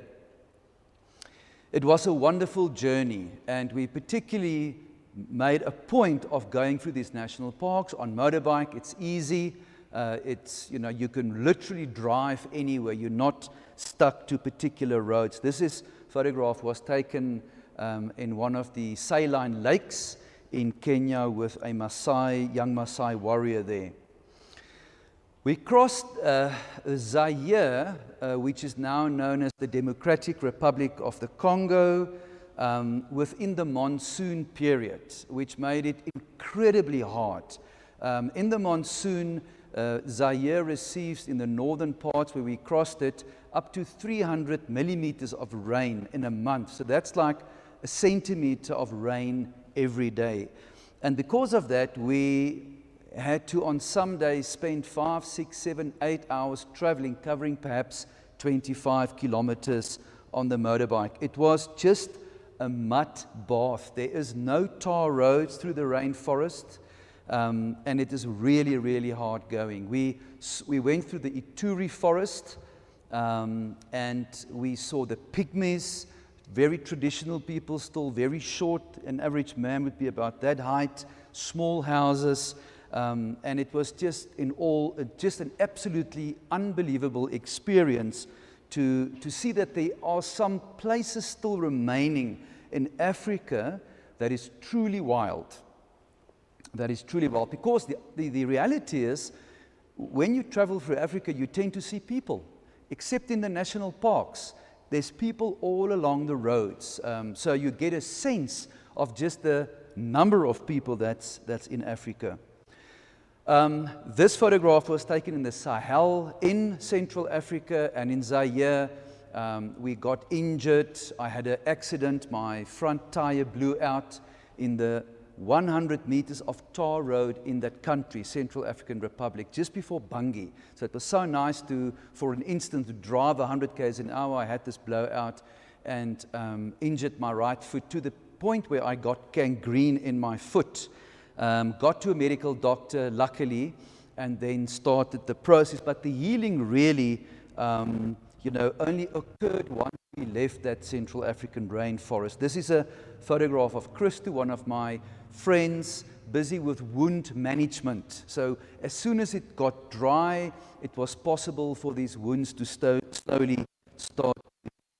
And this was as we entered the Sahara Desert. So it was an unbelievable 5 months of my life, and it made a big impression on me as well as my future career. Now, after that, I joined the Wilderness Leadership School on a project called the Pride of Table Mountain. So this is an important point to take. This was while I was continuing with some further studies. So on Saturdays, when you really don't want to volunteer your time, I went and I did these walks along the foothills of Table Mountain and talking to communities, taking kids from the local communities explaining to them the importance of biodiversity conservation, even though most of them have never even been on Table Mountain. And that led me to partake in a wilderness trail. So all the staff members, the volunteers, got to go to the Umfolozi Shishluwi Park. And I can imagine some of you maybe have been there before. And to go on a wilderness trail in the Umfolozi Park, like in Kruger, but in Umfolozi they are very purist in terms of the wilderness trail. So all on the backpack, and we spent 5-6 days walking there on foot. And that was for me one of those key moments where I made a decision that despite the fact that so many of my friends and family members was telling me that you cannot have a career in conservation, you are destined for a life in poverty. That's why I just finally decided that I really want to move from voluntary work into full-time conservation. And that led me to join the Wilderness Trust, and I became an environmental educator at a wonderful place where some of you might have been, Lapalala Wilderness School, and I've spent there just over a year, and it was environmental education. So I realized that you might not be able to get straight into that what you really enjoy, your passion, but there's often a time where you got to progress into the career with doing voluntary work or even starting a job. Not perhaps doing exactly what you would like to do, but you got the bigger picture in mind. Hey? You've got your goals and you know where you want to end. So that year in environmental education, as important as it is, it wasn't really boiling with adventure and excitement, but it was a stunning place, a very beautiful place in Lapalala. And that then allowed me to join Gary Freeman Safaris the next year, where I spent about 1.5 years, 2 years, conducting wilderness trails on foot. And that now is a lot more exciting. Why is that so? Because you get close to animals, big animals. You get into situations with people where you need to get out of situations. You learn behavior of these large animals. And you experience nature in a very different way than just sitting, on a game drive vehicle. So after that, I realized that I've got an undergraduate, but unfortunately, you got to have a bit of paper in your hand, at the end of the day, to take yourself to a next level. That's why I'm hoping you're all going to join us later for an advanced diploma at TUT. So I did my master's at the University of Natal, or was it now known as the University of KwaZulu-Natal, in protected area management. And I joined the Greater St. Lucia Wetland Park, now known as the Isimangaliso Wetland Park, coordinating a project called the Threatened Species Project. And it was heaven, because what we did is we surveyed. Now those of you that's been to St. Lucia that know Isimangaliso, it's the 3rd largest protected area in South Africa. It is a place of absolute wonder. It is a heaven for biodiversity. You got savanna, you got grasslands, you got wetlands, you got coastal forest, and my goodness, you got clear coral reefs within this beautiful water and lots of fish. So it's paradise. It really is paradise for you to work in. And I got the opportunity to survey the entire park in terms of its biodiversity, specifically focused not on the big and furries, but on the lesser charismatic groups, which anyway is my passion: herpetofauna, reptiles, amphibians.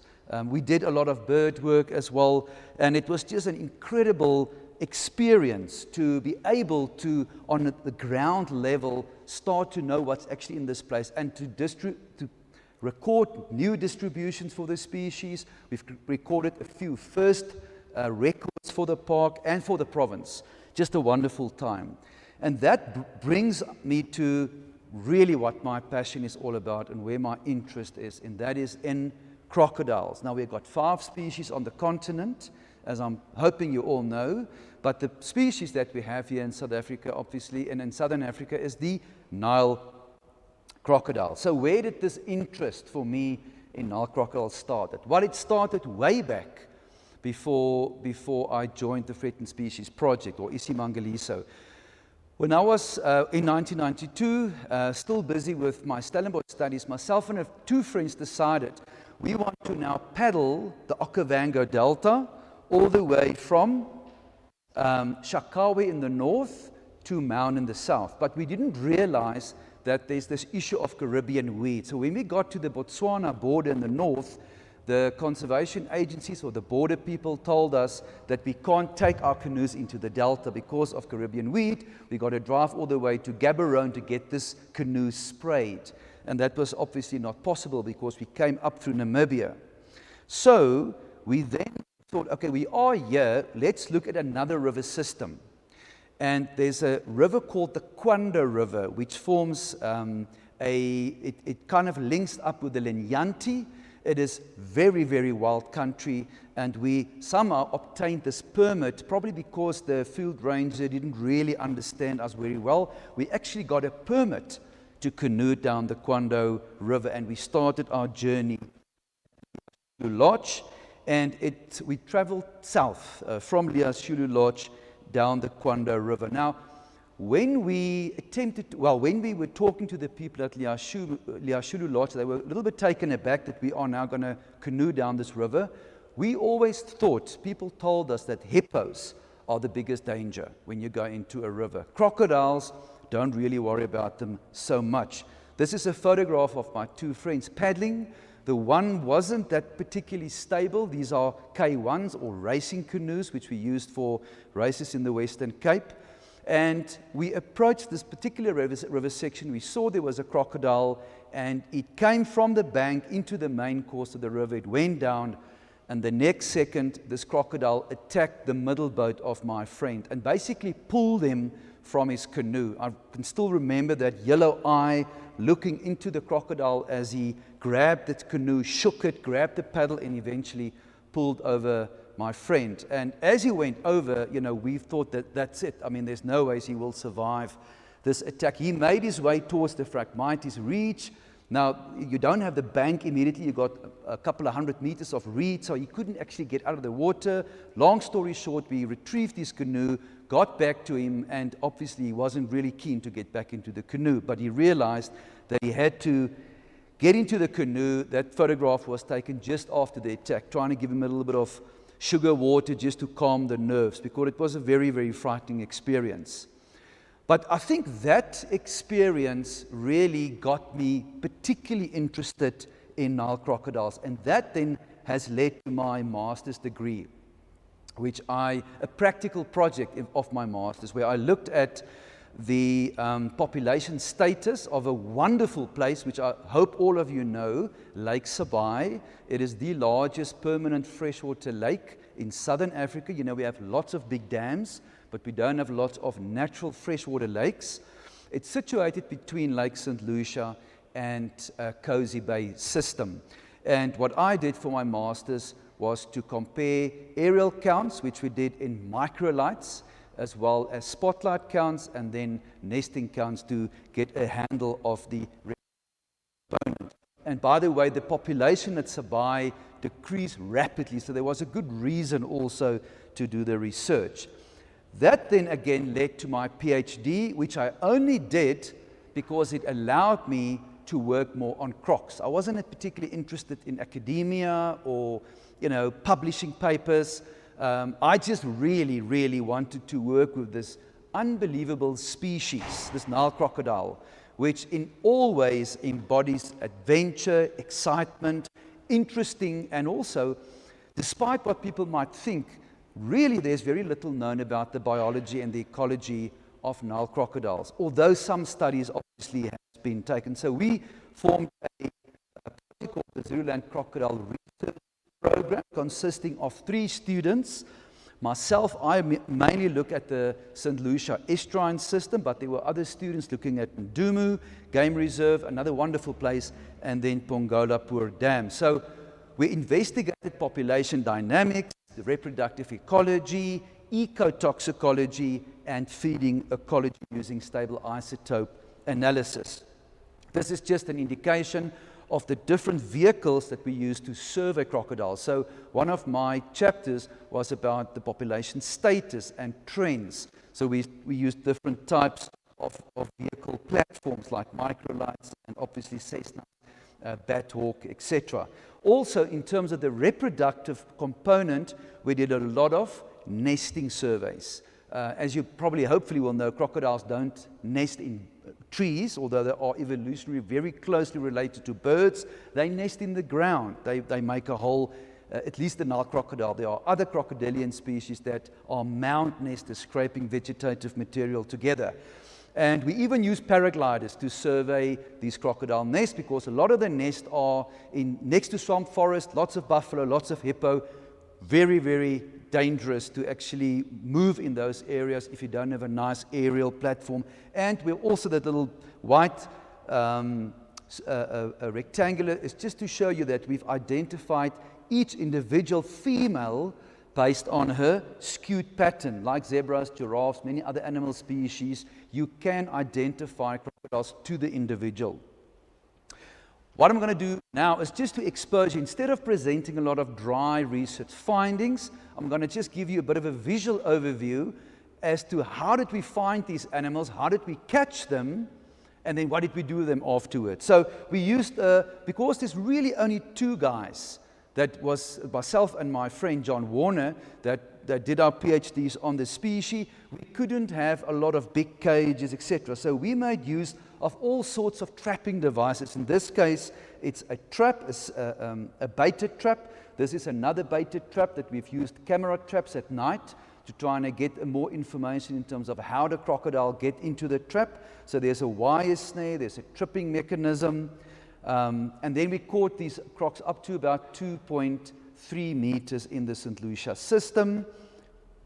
This particular photo was taken in the Ngazana stream. So again, we had to basically use what poachers use, and that is self-lock snares, which we import from the United States. We bait them, and then crocodiles eventually caught themselves. This is the mangrove swamps at St. Lucia. Again, a bamboo pole with a wire snares. You've got a tripping mechanism and a pulley. And then sometimes we assisted the Croc Centre, who had nicer traps, as well as being involved with other provincial conservation agencies, like in this case in Mpumalanga, who also had the budget to have really nice traps. But this allowed us to do a whole bunch of research on animals. This particular crocodile was relocated with a GPS collar. This is just a croc that caught right below Loskop Dam in the Olifant River. It was a 4.4 meter croc that we caught in a 2.5 meter cage. So this thing basically turned completely, and we were lucky to get hold of it. Now, other ways that we use to catch these animals is by using fishing rods and reels with a small treble hook at the end. You might, I don't know if you saw Gator Boys or some of these programs on Animal Planet. Nat Geo does sort of illustrate these techniques. It works well often. Often it doesn't really work that well. There the guys are busy. We had help there from you and Kyle, whose dad was my supervisor up at Cozy Bay. And this really is what it looks like. It's a small barbless treble hook that goes into the dermal scute of the crocodile, and then you can basically reel it in like a fish. And often you do lose it after an hour, 2 hours. So it's also very frustrating, because after a long day or night, you might have one data point, or maybe 2 crocodiles. I think the record was 5 crocs in one evening. Also, we caught them from boats, like in this case, just using a pole with a wire snare. Again there, that's Mapelan, close to the ocean, both in the day as well as at night. And then sometimes on occasion, we used volunteers to assist us just with the hands, like this particular individual that was caught at St. Lucia. And then this was a canoe. So we did attempt to catch crocs in some of the streams, small streams with a canoe, but it's not the best way. It's quite unstable, as you can imagine. Now, I hope you can all see the crocodile here. Sometimes we were lucky, and you find animals in pools along the shoreline. Remember, crocs, although they can physiologically get rid of salt via osmoregulation. They always tend to behaviorally osmoregulate. So they'll prefer to move to a freshwater body before they need to physically osmoregulate because of the cost, the physiological cost. So there you can see the yellow eye of this particular individual. Here we are catching one of these individuals. The lake is in the background, so it provides you with a wonderful opportunity because they can't go anywhere. So you can, it's like shooting fish in a barrel. It really is. It's easy, and you basically just nuke the particular individual, and then you process the individual for various data points, which I will show you just now. This is just a couple of more photographs of some of these animals. Sometimes we were lucky in the sense that you had shoreline and then water. This is Lake St. Lucia, where it's quite shallow for a few meters. And that allows you to literally run in and capture the animal while it's still too shallow for the croc to disappear. So you got maybe up to your knees where you can work in. Otherwise, they obviously just disappear.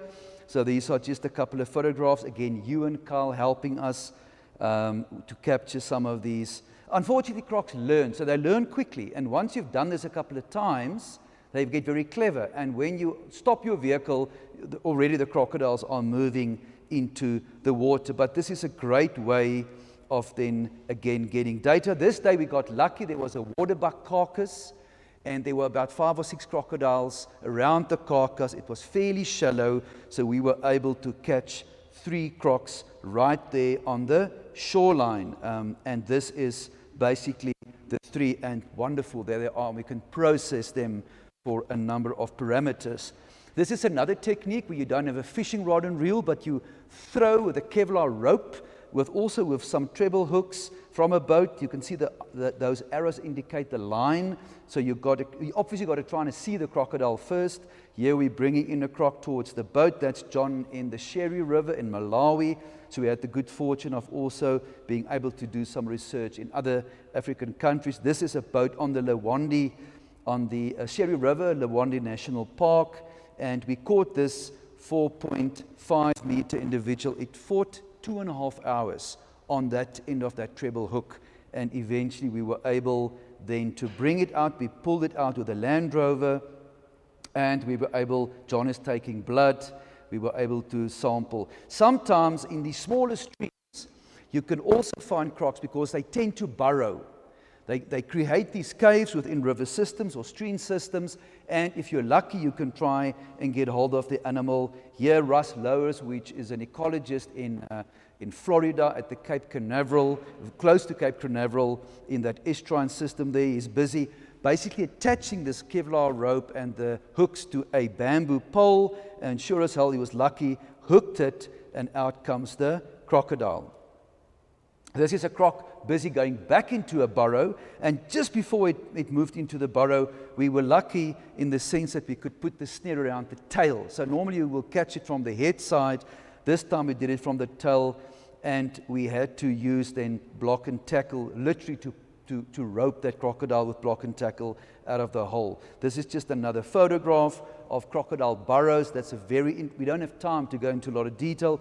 Very, very interesting, associated with nesting females. Specifically, as you can see, that water is very shallow. So they would nest nearby and then move into the burrow when there's any sign of danger, usually people.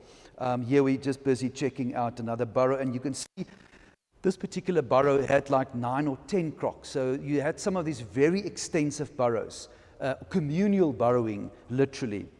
We also used a technique that was developed by the Aussies, the Australians. It's a harpoon. So again, the same philosophy. You hook, you throw it, or you stab the rock, and the harpoon barb go just through the skin. Remember, that skin is very, very tough. There it goes in, and then we also refined this technique so we can even use a spear gun to basically shoot that spear, and then the tip, just the barb, goes slightly through the skin of the crocodile. All right, so now we've got the croc. So what then? The first thing, obviously, is safety. It's quite important. Sometimes it's not that easy because they can be full of mud, 2 o'clock in the morning. Here we're busy bringing a croc into a rubber duck, which is not always a very good idea because they tend to burst, they often bite, they puncture the rubber duck. The mouth is the most important bit to try and close, often with the mud as well. You've got to be very careful that the duct tape actually sits on the, and it stays on that mouth, because with them moving around, it can also, move off the mouth, and then that makes for a lot of movement very suddenly. Then you tie the legs. So once the legs and the mouth are secure, then you can start with processing the animal. And what we would normally do, first of all, is to collect blood, to collect urine. Blood and urine, you get lots of parameters within blood and urine. Basic morphometrics, head width, mid-body girth, etc. That's head length, one of the best parameters you can get in terms of the size of the animal. And then, of course, also to weigh these animals. So those big scales got to get carried out into the field. It's just physically, it's quite a taxing thing, but it's wonderful. Here we're attaching colored cattle tail tags to the tail of individuals for a mark resite analysis. That's just showing you the scute pattern that you cut, so you remove a particular sequence of scutes, and then you can also identify that animal as well as the color codes. But that color codes, after 2-3 years, unfortunately, they do fade, so they become very dark. But the scute code is always there. It doesn't regrow. You can also insert pit tags. Pit tags are quite expensive. And then finally, a very important component of my study was satellite tracking. So we would actually put a GPS, GSM, or a pure satellite transmitter on these individuals subcutaneously, so not in the tail like they used to do, but we developed and refined a method started by the Australians to do it subcutaneously, so it sits on the back, and these transmitters last for a very, very long time, up to 4 or 5 years. This is just showing you some of the staff in Kruger. So since 2010, we had a relationship with them. We did a lot of work with them in the Olifants River, specifically the Letaba River, and then they also joined us on some of the field work, so very collaborative. Then one other thing which we did, looking at ecotoxicology, DDT, DDE, and other metabolites, is by sampling fat from live animals. So this was done by a vet, so this is not something that me and you can do in the field, so you've got to have a vet. You go in, so we cut open a couple of dead crocodiles here near Pretoria, the croc farm, to try and find out where are these fat bundles situated in this tail, because that's where most of the fat of the animal is. And then by carefully opening up the individual, you can collect the fat. And that's what it basically look at if you cut through the tail of a croc. The photo on the left is a beautiful, healthy croc. You can see the white fat bundles, and the photograph on the right is yellow. So this particular individual has got a disease called pansteatitis. We don't have time, or yellow fat disease. We can't go into a lot of detail here. Just to say that in 2008, 2009, almost 500 adult crocodiles died in the Olifants Gorge from this disease called pansteatitis. There, the vet is busy closing up the wound, and then putting some stitches at the end. And there's a little bit of a muti, which was also developed by another vet, which you put on. It forms like a gel, and it just is a protective layer for the first couple of hours after the wound. And then almost at the end, we've also used camera traps. Camera traps is widely used in research throughout the world. This particular photograph was taken at a nest, so that's a nesting female.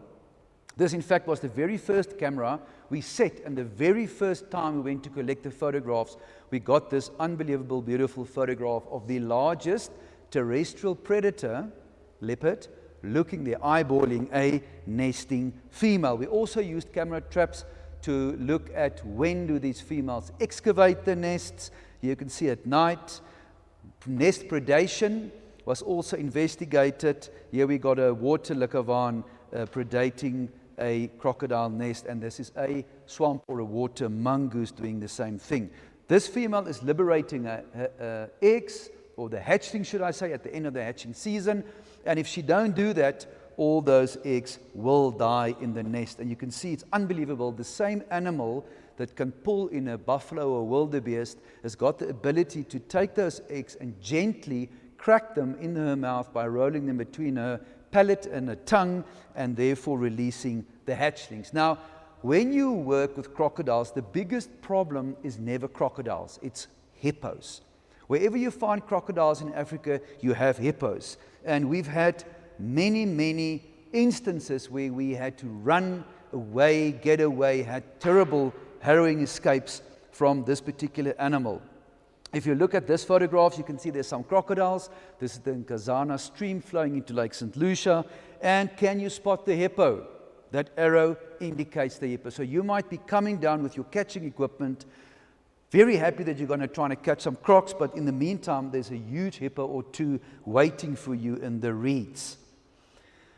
Can you see the hippos on this particular photograph? Again, crossing a stream, and the next second, these hippos are under the branches, and all hell breaks loose. Those are the two hippos. So they can run extremely fast. They will outpace you, and we've had too many incidences with hippos. And then on a particular day in 2010, we were filming. We had to do this little ad for one of our sponsored vehicles. It was the Mazda Wildlife Fund, and they wanted to have a 30-second YouTube clip.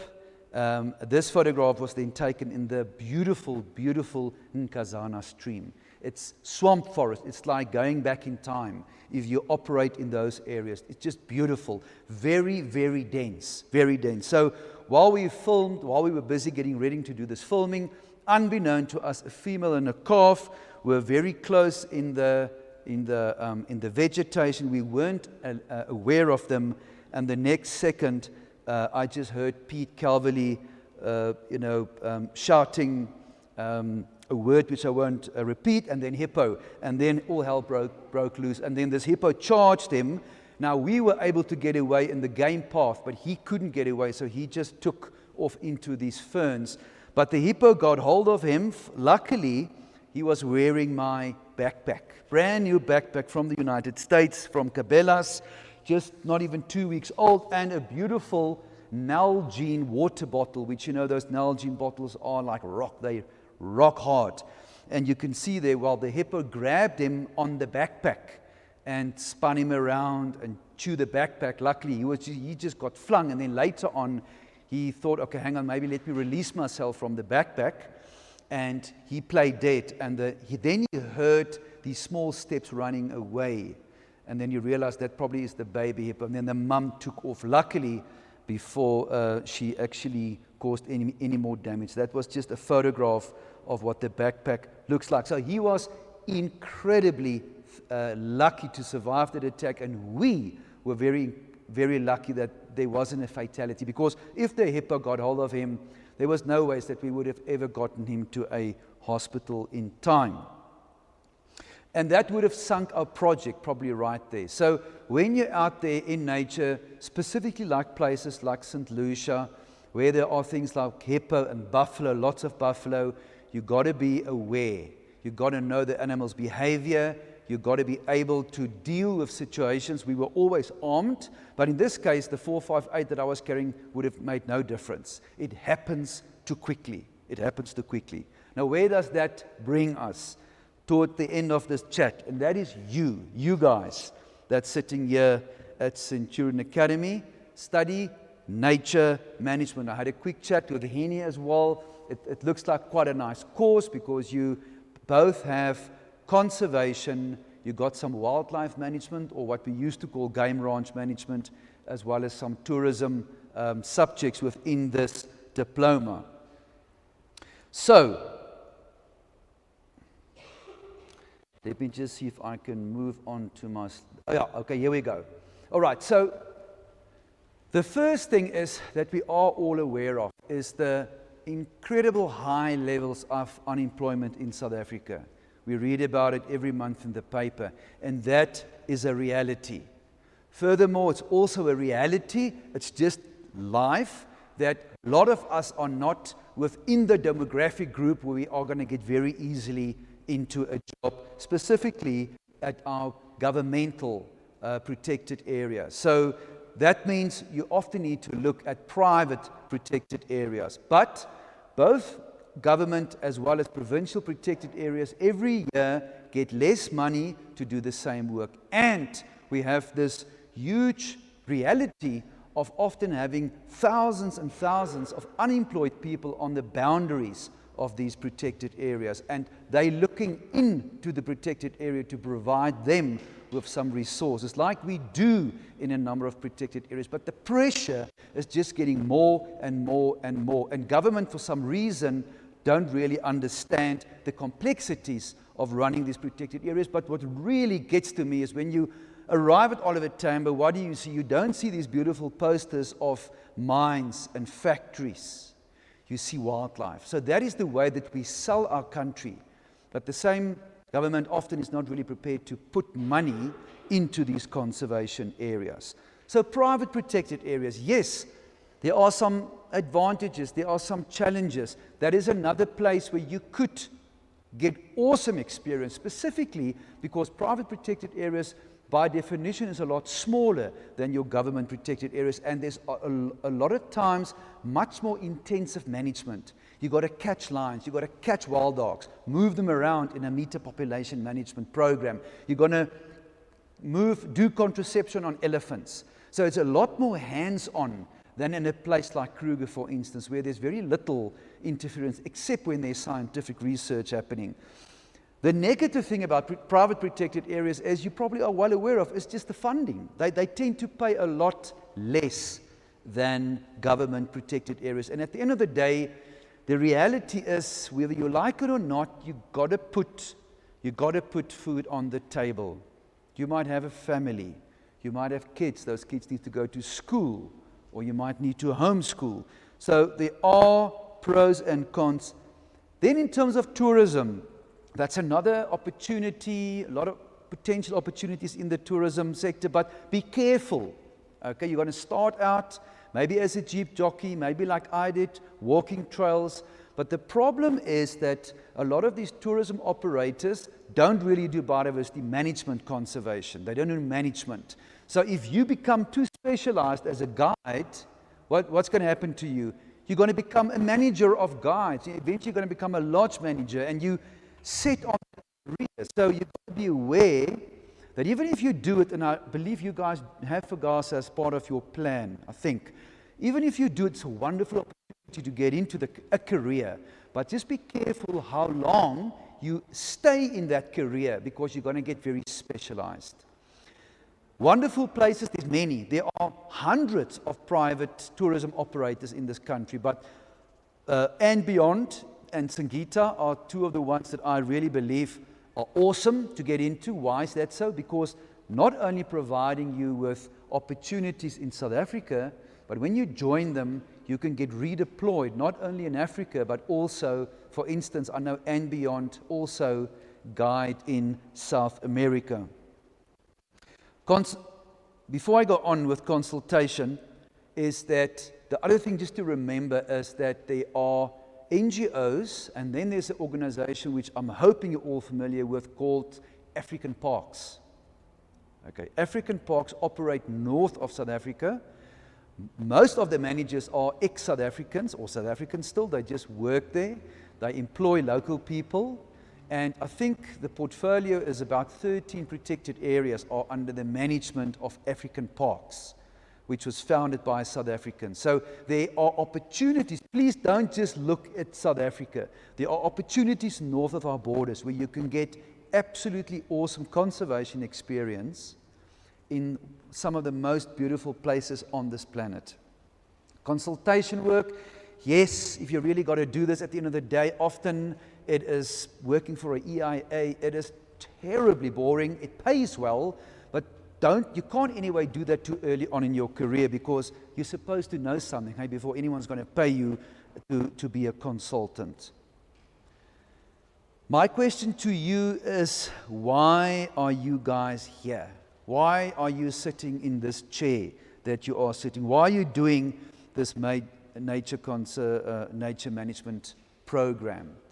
Have you thought about your career? You know, what you want to do, what you want to achieve? Are you involved with extra work on the side, voluntary work, getting exposed for free, because no one's going to pay you from the start, but getting that very important bullet point and bullet points on your CV?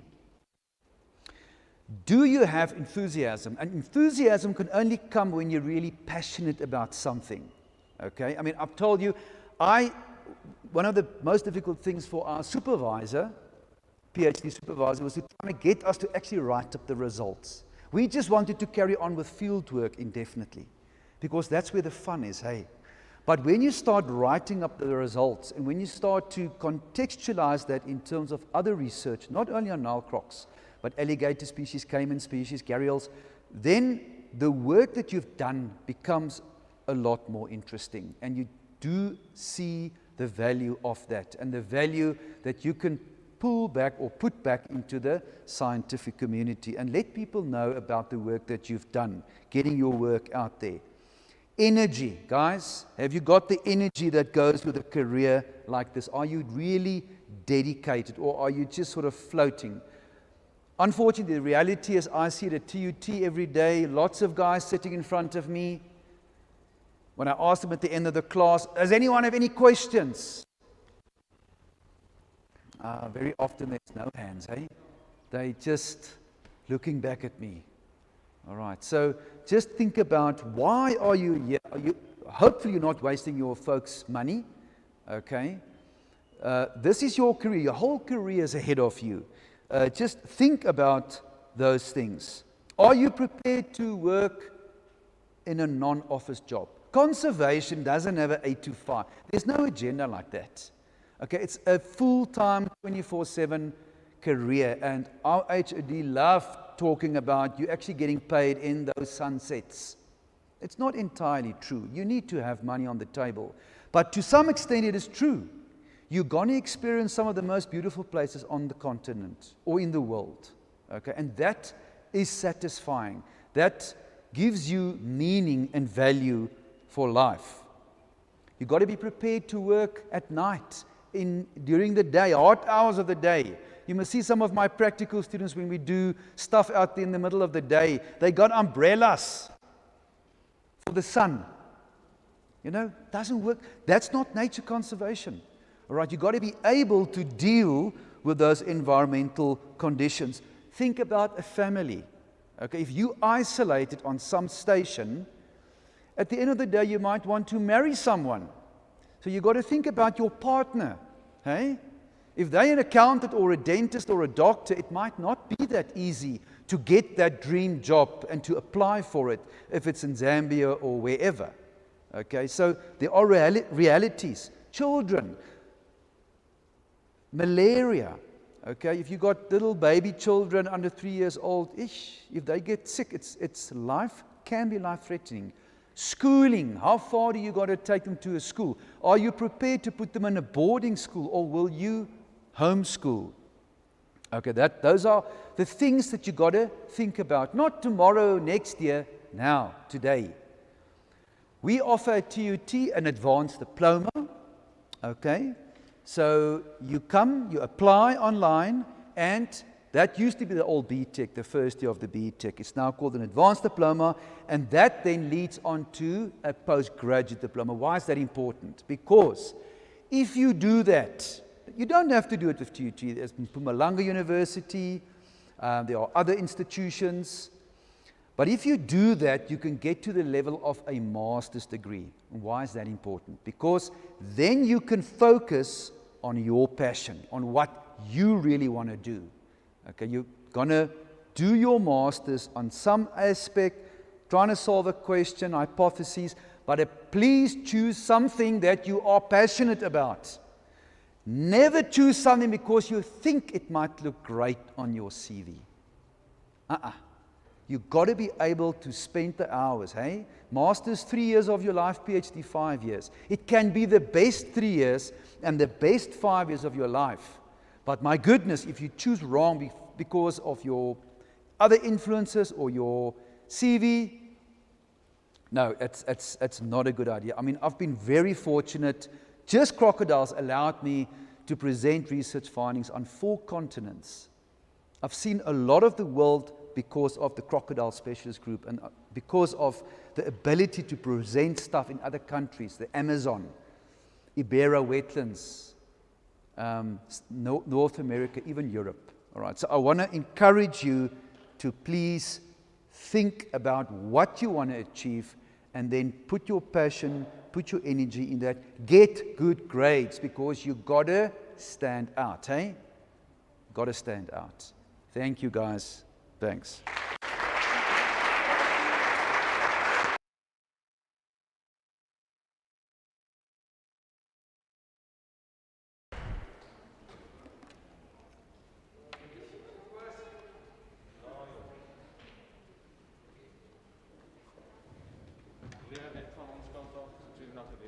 Baie dankie sê. Hier so klein. O, dankie man. Net vir meer se tyd en die voorlegging was uitstekend. So Great. baie dankie. Dankie. Great, baie dankie. Thanks, guys.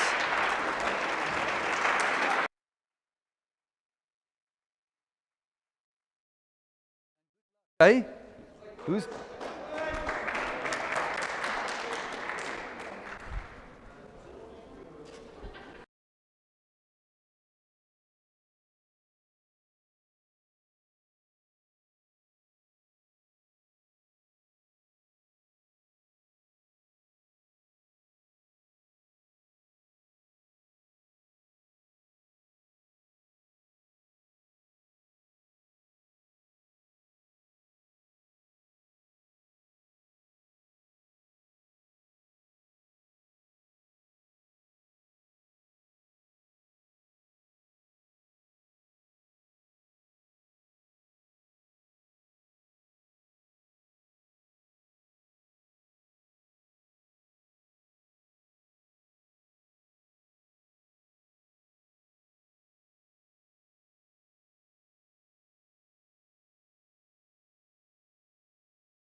Hey, guys, I'm going to introduce Christina to you guys.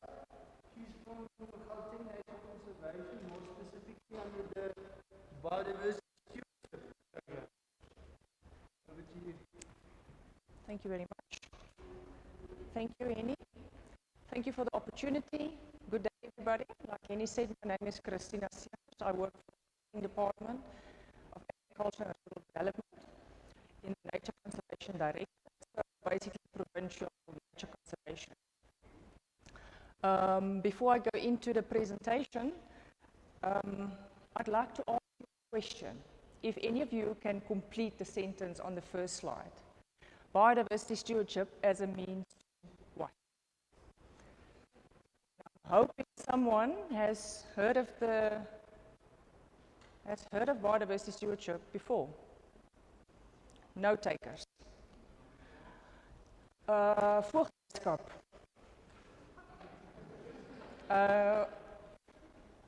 Okay, no, that's what I'm here. I'm going to tell you all about it. So after today, you're going to go all out there and go speak to a lot of landowners that wants to sign up for the biodiversity stewardship program. So biodiversity stewardship as a means to protect area expansion. And if you go and Google biodiversity stewardship, there will be 100 different mechanisms, descriptions, what it means. But basically, stewardship means that you look after something that you have been entrusted with.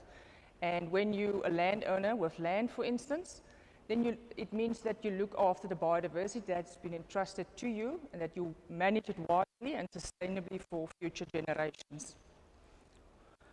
So I'm going to give you a bit of background as to what biodiversity stewardship entails.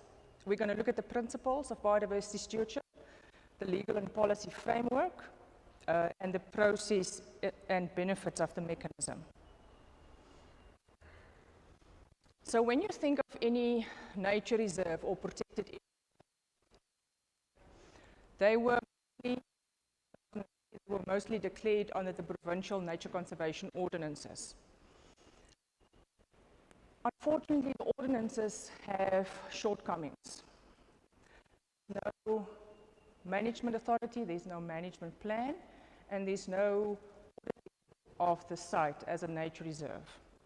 And that's why you'll find, for instance, in Gauteng, because that's now the province, obviously we're in, and that's the space that I'm working in as a government official. I'm restricted to the boundaries of Gauteng province. When I drive to the boundary, I turn around and I go back, can't leave the province. But you'll think of nature reserves that has unfortunately been irreversibly transformed. And that was the shortcoming, amongst others, of the nature conservation ordinances. So in 2003, when the National Protected Areas Act was enacted, they've launched the pilot project in the Western Cape. And from the Western Cape, the biodiversity stewardship mechanism grew and grew. So where we are today, 2021, all the provinces in the country implements biodiversity stewardship in a standardized manner. The Western Cape, and soon after that, Natal followed, Eastern Cape followed. So basically, where we are underpinned by the National Protected Areas Act, and that is what is used almost exclusively to declare protected areas. So in 2008, the National Department of Forestry, Fisheries and Environment, they compiled the National Protected Area Expansion Strategy. In 2011, the Gauteng province did their finer scale protected area expansion strategy. And in 2016, our department was fortunate enough to partner with the Endangered Wildlife Trust, and with funding from the WWF Green Trust, we were able to obtain external funding to implement the mechanism in the Gauteng province. The National Department of Environmental Affairs did a study in 2018 where they found 60% of all protected area expansion was done through the biodiversity stewardship mechanism. Our provincial program added just over 13,000 hectares to the conservation estate in 2019. And where we are today in 2021, we're hoping to add 1,000 hectares to the conservation estate. Now, when you sit in the national platforms and all the provinces present on their targets and protected areas declared, you go to the Free State and Natal, their targets are like 200,000 a year, and then Gauteng comes and we say, no, we'll do 1,000 hectares this year. But you can imagine in the Gauteng province, it's highly fragmented, land portions are small, and there's obviously a huge demand for development. So it is not the easiest of tasks to implement the mechanism in the Gauteng province. The principles of biodiversity stewardship. The very first one is it needs to be focused in biodiversity priority areas.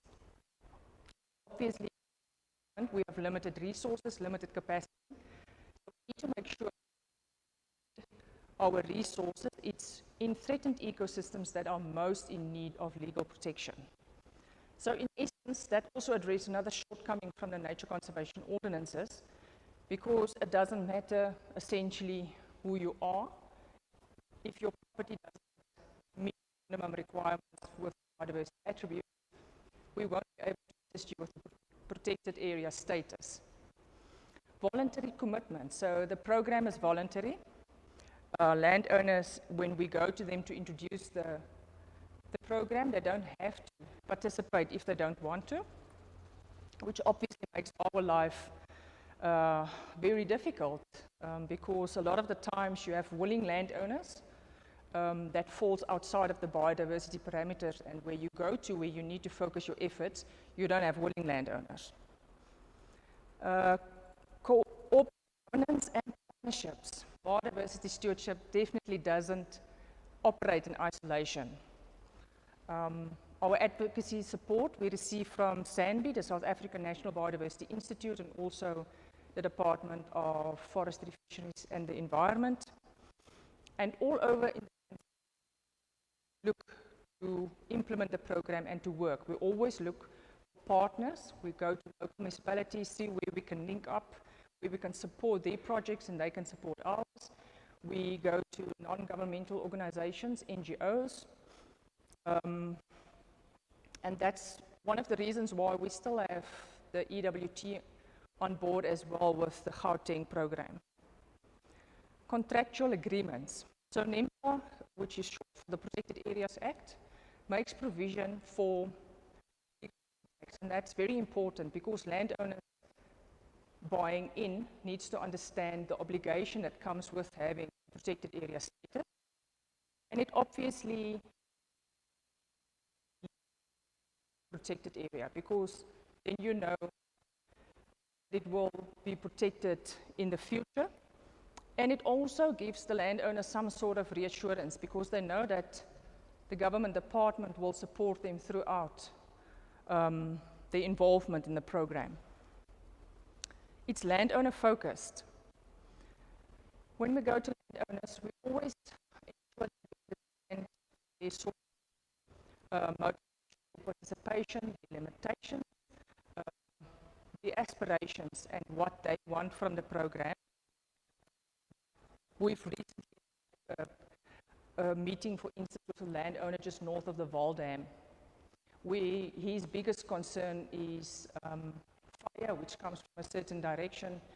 And he said to us, look, ecological burning, absolutely awesome, let's implement, but come the fire season, this strip, this part of my property needs to be burnt annually so that to reduce his fire risk.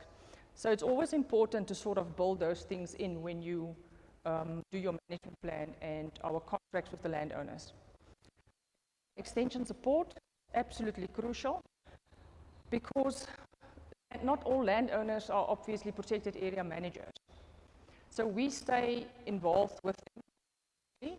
We ensure that after they are declared, that they need to receive a lot of assistance and support and extension support in order for them to keep their protected area compliant and to ensure that natural resource management on the property is effective and reaching its objectives. I know it's late in the day, so I don't spend too much time on the legal and policy framework for biodiversity stewardship. But what is important is that it's not just a provincial program. It actually sits with the Convention on Biological Diversity, which have more than 160 countries part of it, of which South Africa is one of them. And under our ICHI Target 11, the plan was to have 17% of our terrestrial ecosystems legally declared. 17%. We didn't reach that target as a country. But what was positive is that between 2010 and 2018, we managed to increase our protected area state by 11%. So 2018, the country stood at 9% of its land mass under conservation. And the 2020 UN Biodiversity Congress, all the parties sort of agreed that by 2030, the world should have at least 30% under conservation. It's not going to be an easy task, but we plot on every single day. So in terms, we're still on the legal and framework, the National Development Plan, we all know that plan, but that just illustrates where biodiversity stewardship fits into the national plan, it fits into the National Biodiversity Strategy and Action Plan, which is a requirement from countries that belongs to the CBD. And we've spoken about NPES, which is the National Protected Area Expansion Strategy. We can go to the Constitution, where we know that everybody has the right to an environment that's not harmful, etc. And that's where biodiversity stewardship fits in to fulfill one of the tools that could be used to fulfill that function. I think NEMA, so the National Environmental Management Act. So a lot of biodiversity planning tools sit under NEMA. For instance, the National Biodiversity Framework, bioregional plans, which is very much fine scale at the municipal level, biodiversity management plans, for instance, for species or for ecosystems. So those are just a list of all the biodiversity planning tools that assist us to guide us on where we need to implement. And then our very sort of overarching legislation that we use is the National Environmental Management Protected Areas Act. So here you get an idea of all the different categories of protected areas that is covered in the Protected Areas Act. We sit at provincial level, so we implement the nature reserve category and protected environments.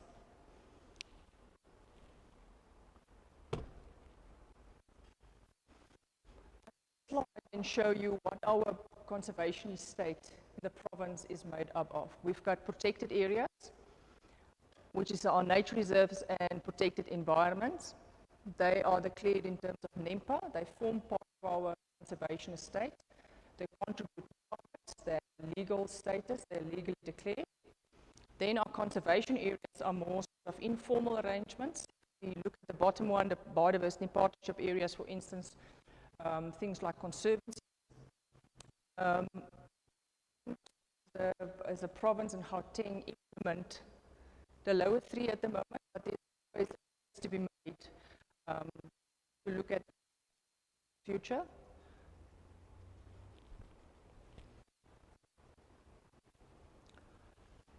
The next bit of information that I want to give you is with regards to process and benefits of biodiversity stewardship. In terms of process, we have a priority list of properties that has high biodiversity value and that are suitably aligned with our conservation planning tools.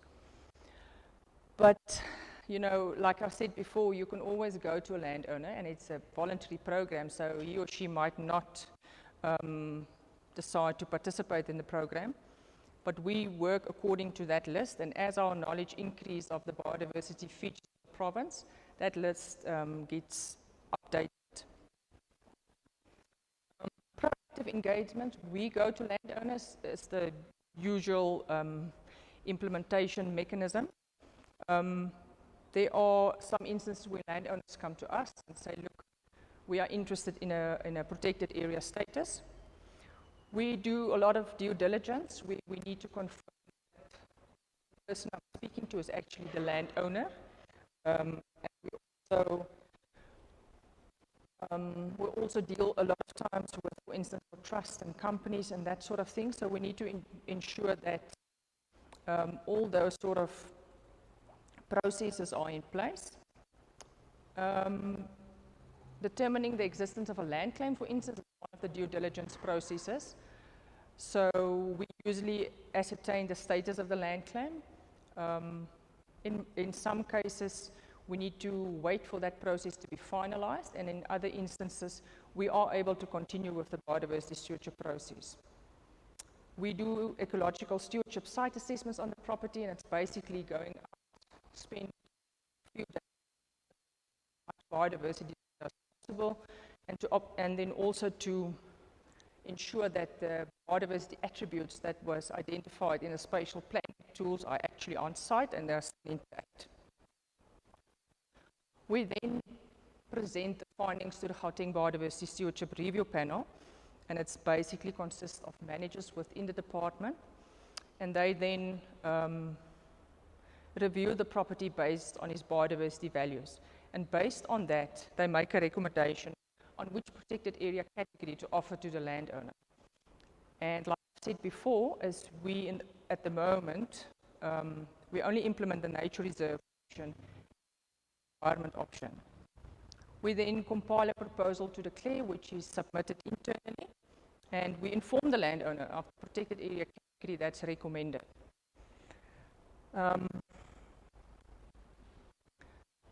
Because it's voluntary, the landowner doesn't have to continue, and we've had a lot of landowners, obviously, in the landscape that have said no. And then landowners always have different sort of motivations as why they want to participate in the program.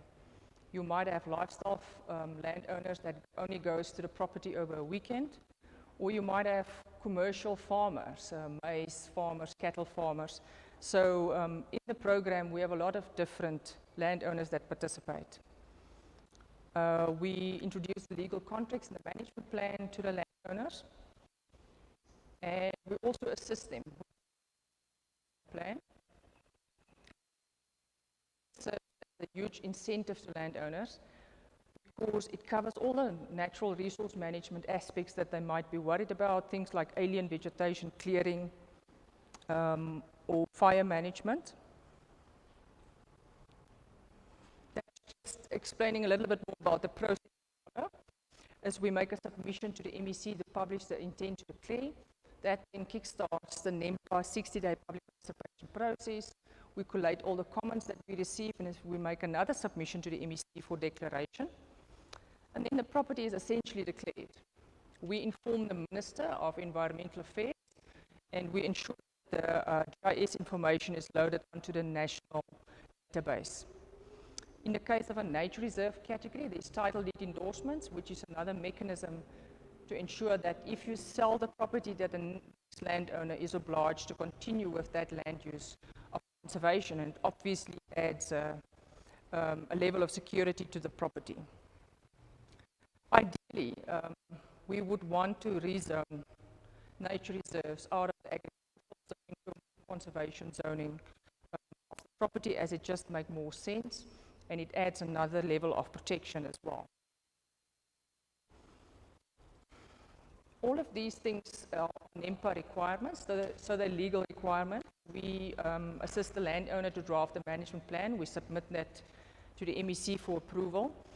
And our unit, the biodiversity unit, remains involved with the landowner as long as the property is declared. So we'll sit with them annually to see to what extent they've met the objectives of the management plan, and in what areas they require assistance, and then we facilitate assistance for that. Now, usually when we go to a landowner, they will say, the first thing is, what's in it for me? Which is a very, very valid question. Understandably, a lot of landowners are a bit wary to become involved with government. And so it's really a social process. It's really a process of building a relationship of trust with the landowner. And you'll find most times that he or she might only agree like 2-3 years afterwards to continue with the process once that relationship of trust has been built. So we dedicate extension support to landowners, basically on any sort of natural resource management topic that they struggle with.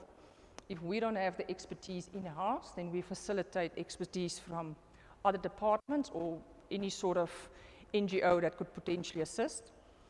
A lot of landowners see maps, for instance, as an incentive as well. GIS data collection and processing. The management plan also serves as an incentive to the landowner. A lot of landowners use it as a sort of a proposal to illustrate to external funders that the commitment they've made to conservation and the sort of oversight role that we play also add to the motivation of that. And then, of course, legal recognition. There's a lot of landowners out there that already is doing the right thing, but they've just never been given the proper recognition to say, amazing, you're doing such a great job. And of course, if it's got a legal status, then it's declared in perpetuity, essentially. A lot of landowners want to do the right thing in the sense that they want to leave a legacy, so that the property is handed down from generation to generation to ensure that the biodiversity is legally protected. So we also assist participating sites with access to external funding. We go and look for funding for them to implement their management plan, to implement natural resource management programs.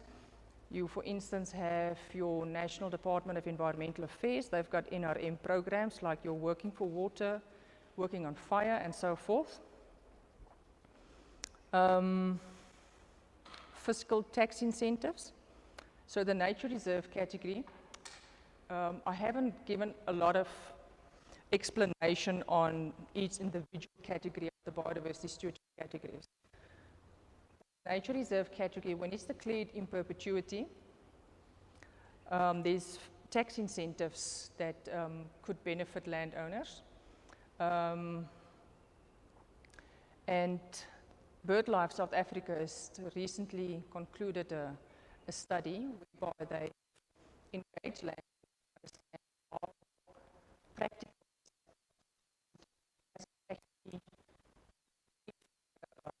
benefit to the landowners that we as implementers perceive that they are getting. And it's proven to be successful. A lot of landowners that participated was assisted to access that tax incentive. Rates rebate. Essentially, it is in legislation that a nature reserve should be exempted from rates rebates, but there's a lot of challenges when it comes to the implementation of that, as it's reliant on the buy-in from the local municipality.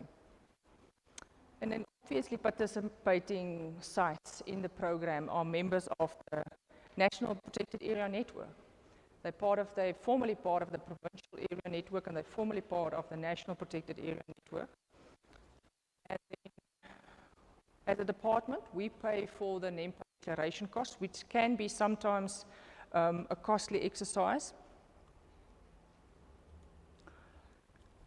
What I've also remembered that I forgot to put in the slide that I would like to mention is the overarching benefits of the mechanism. So the ones that I've mentioned there is all about the benefits to the landowner. But what is important is the benefits to the province at large and even to the country at large. So when you establish a protected area through this mechanism, especially in the rural setting, it allows the protected area to diversify its income. It allows its staff, for instance, for its skills transfer and diversification, because essentially staff that might not have been involved with alien vegetation fire management now get access to that sort of skills as well. And obviously, you know, it contributes to readying the province essentially to the impacts of climate change, because if we have a resilient protected area network, it's a province that's solid and is in sort of the right directions, it could mitigate for the impact of climate change, species movement, corridors, etc. So in that sense, biodiversity stewardship is an amazing mechanism, and it's just one of the tools, which I also forgot to mention. It's one of the tools of protected area expansion, but studies have also shown that it's the most cost-effective means of protected area expansion, because other mechanisms, for instance, include you have to buy the land, obviously, to establish a protected area. For that, you need money, and that's expensive. But this way, we can instill a stewardship mindset with landowners where we don't have, as government, doesn't have to buy the land or have the needed funds to manage the land. I think that's it. I need to say thank you to the Endangered Wildlife Trust and the WWF, because with their support and external funding, we wouldn't have been able to implement the mechanism in the province. That's it. That's the end.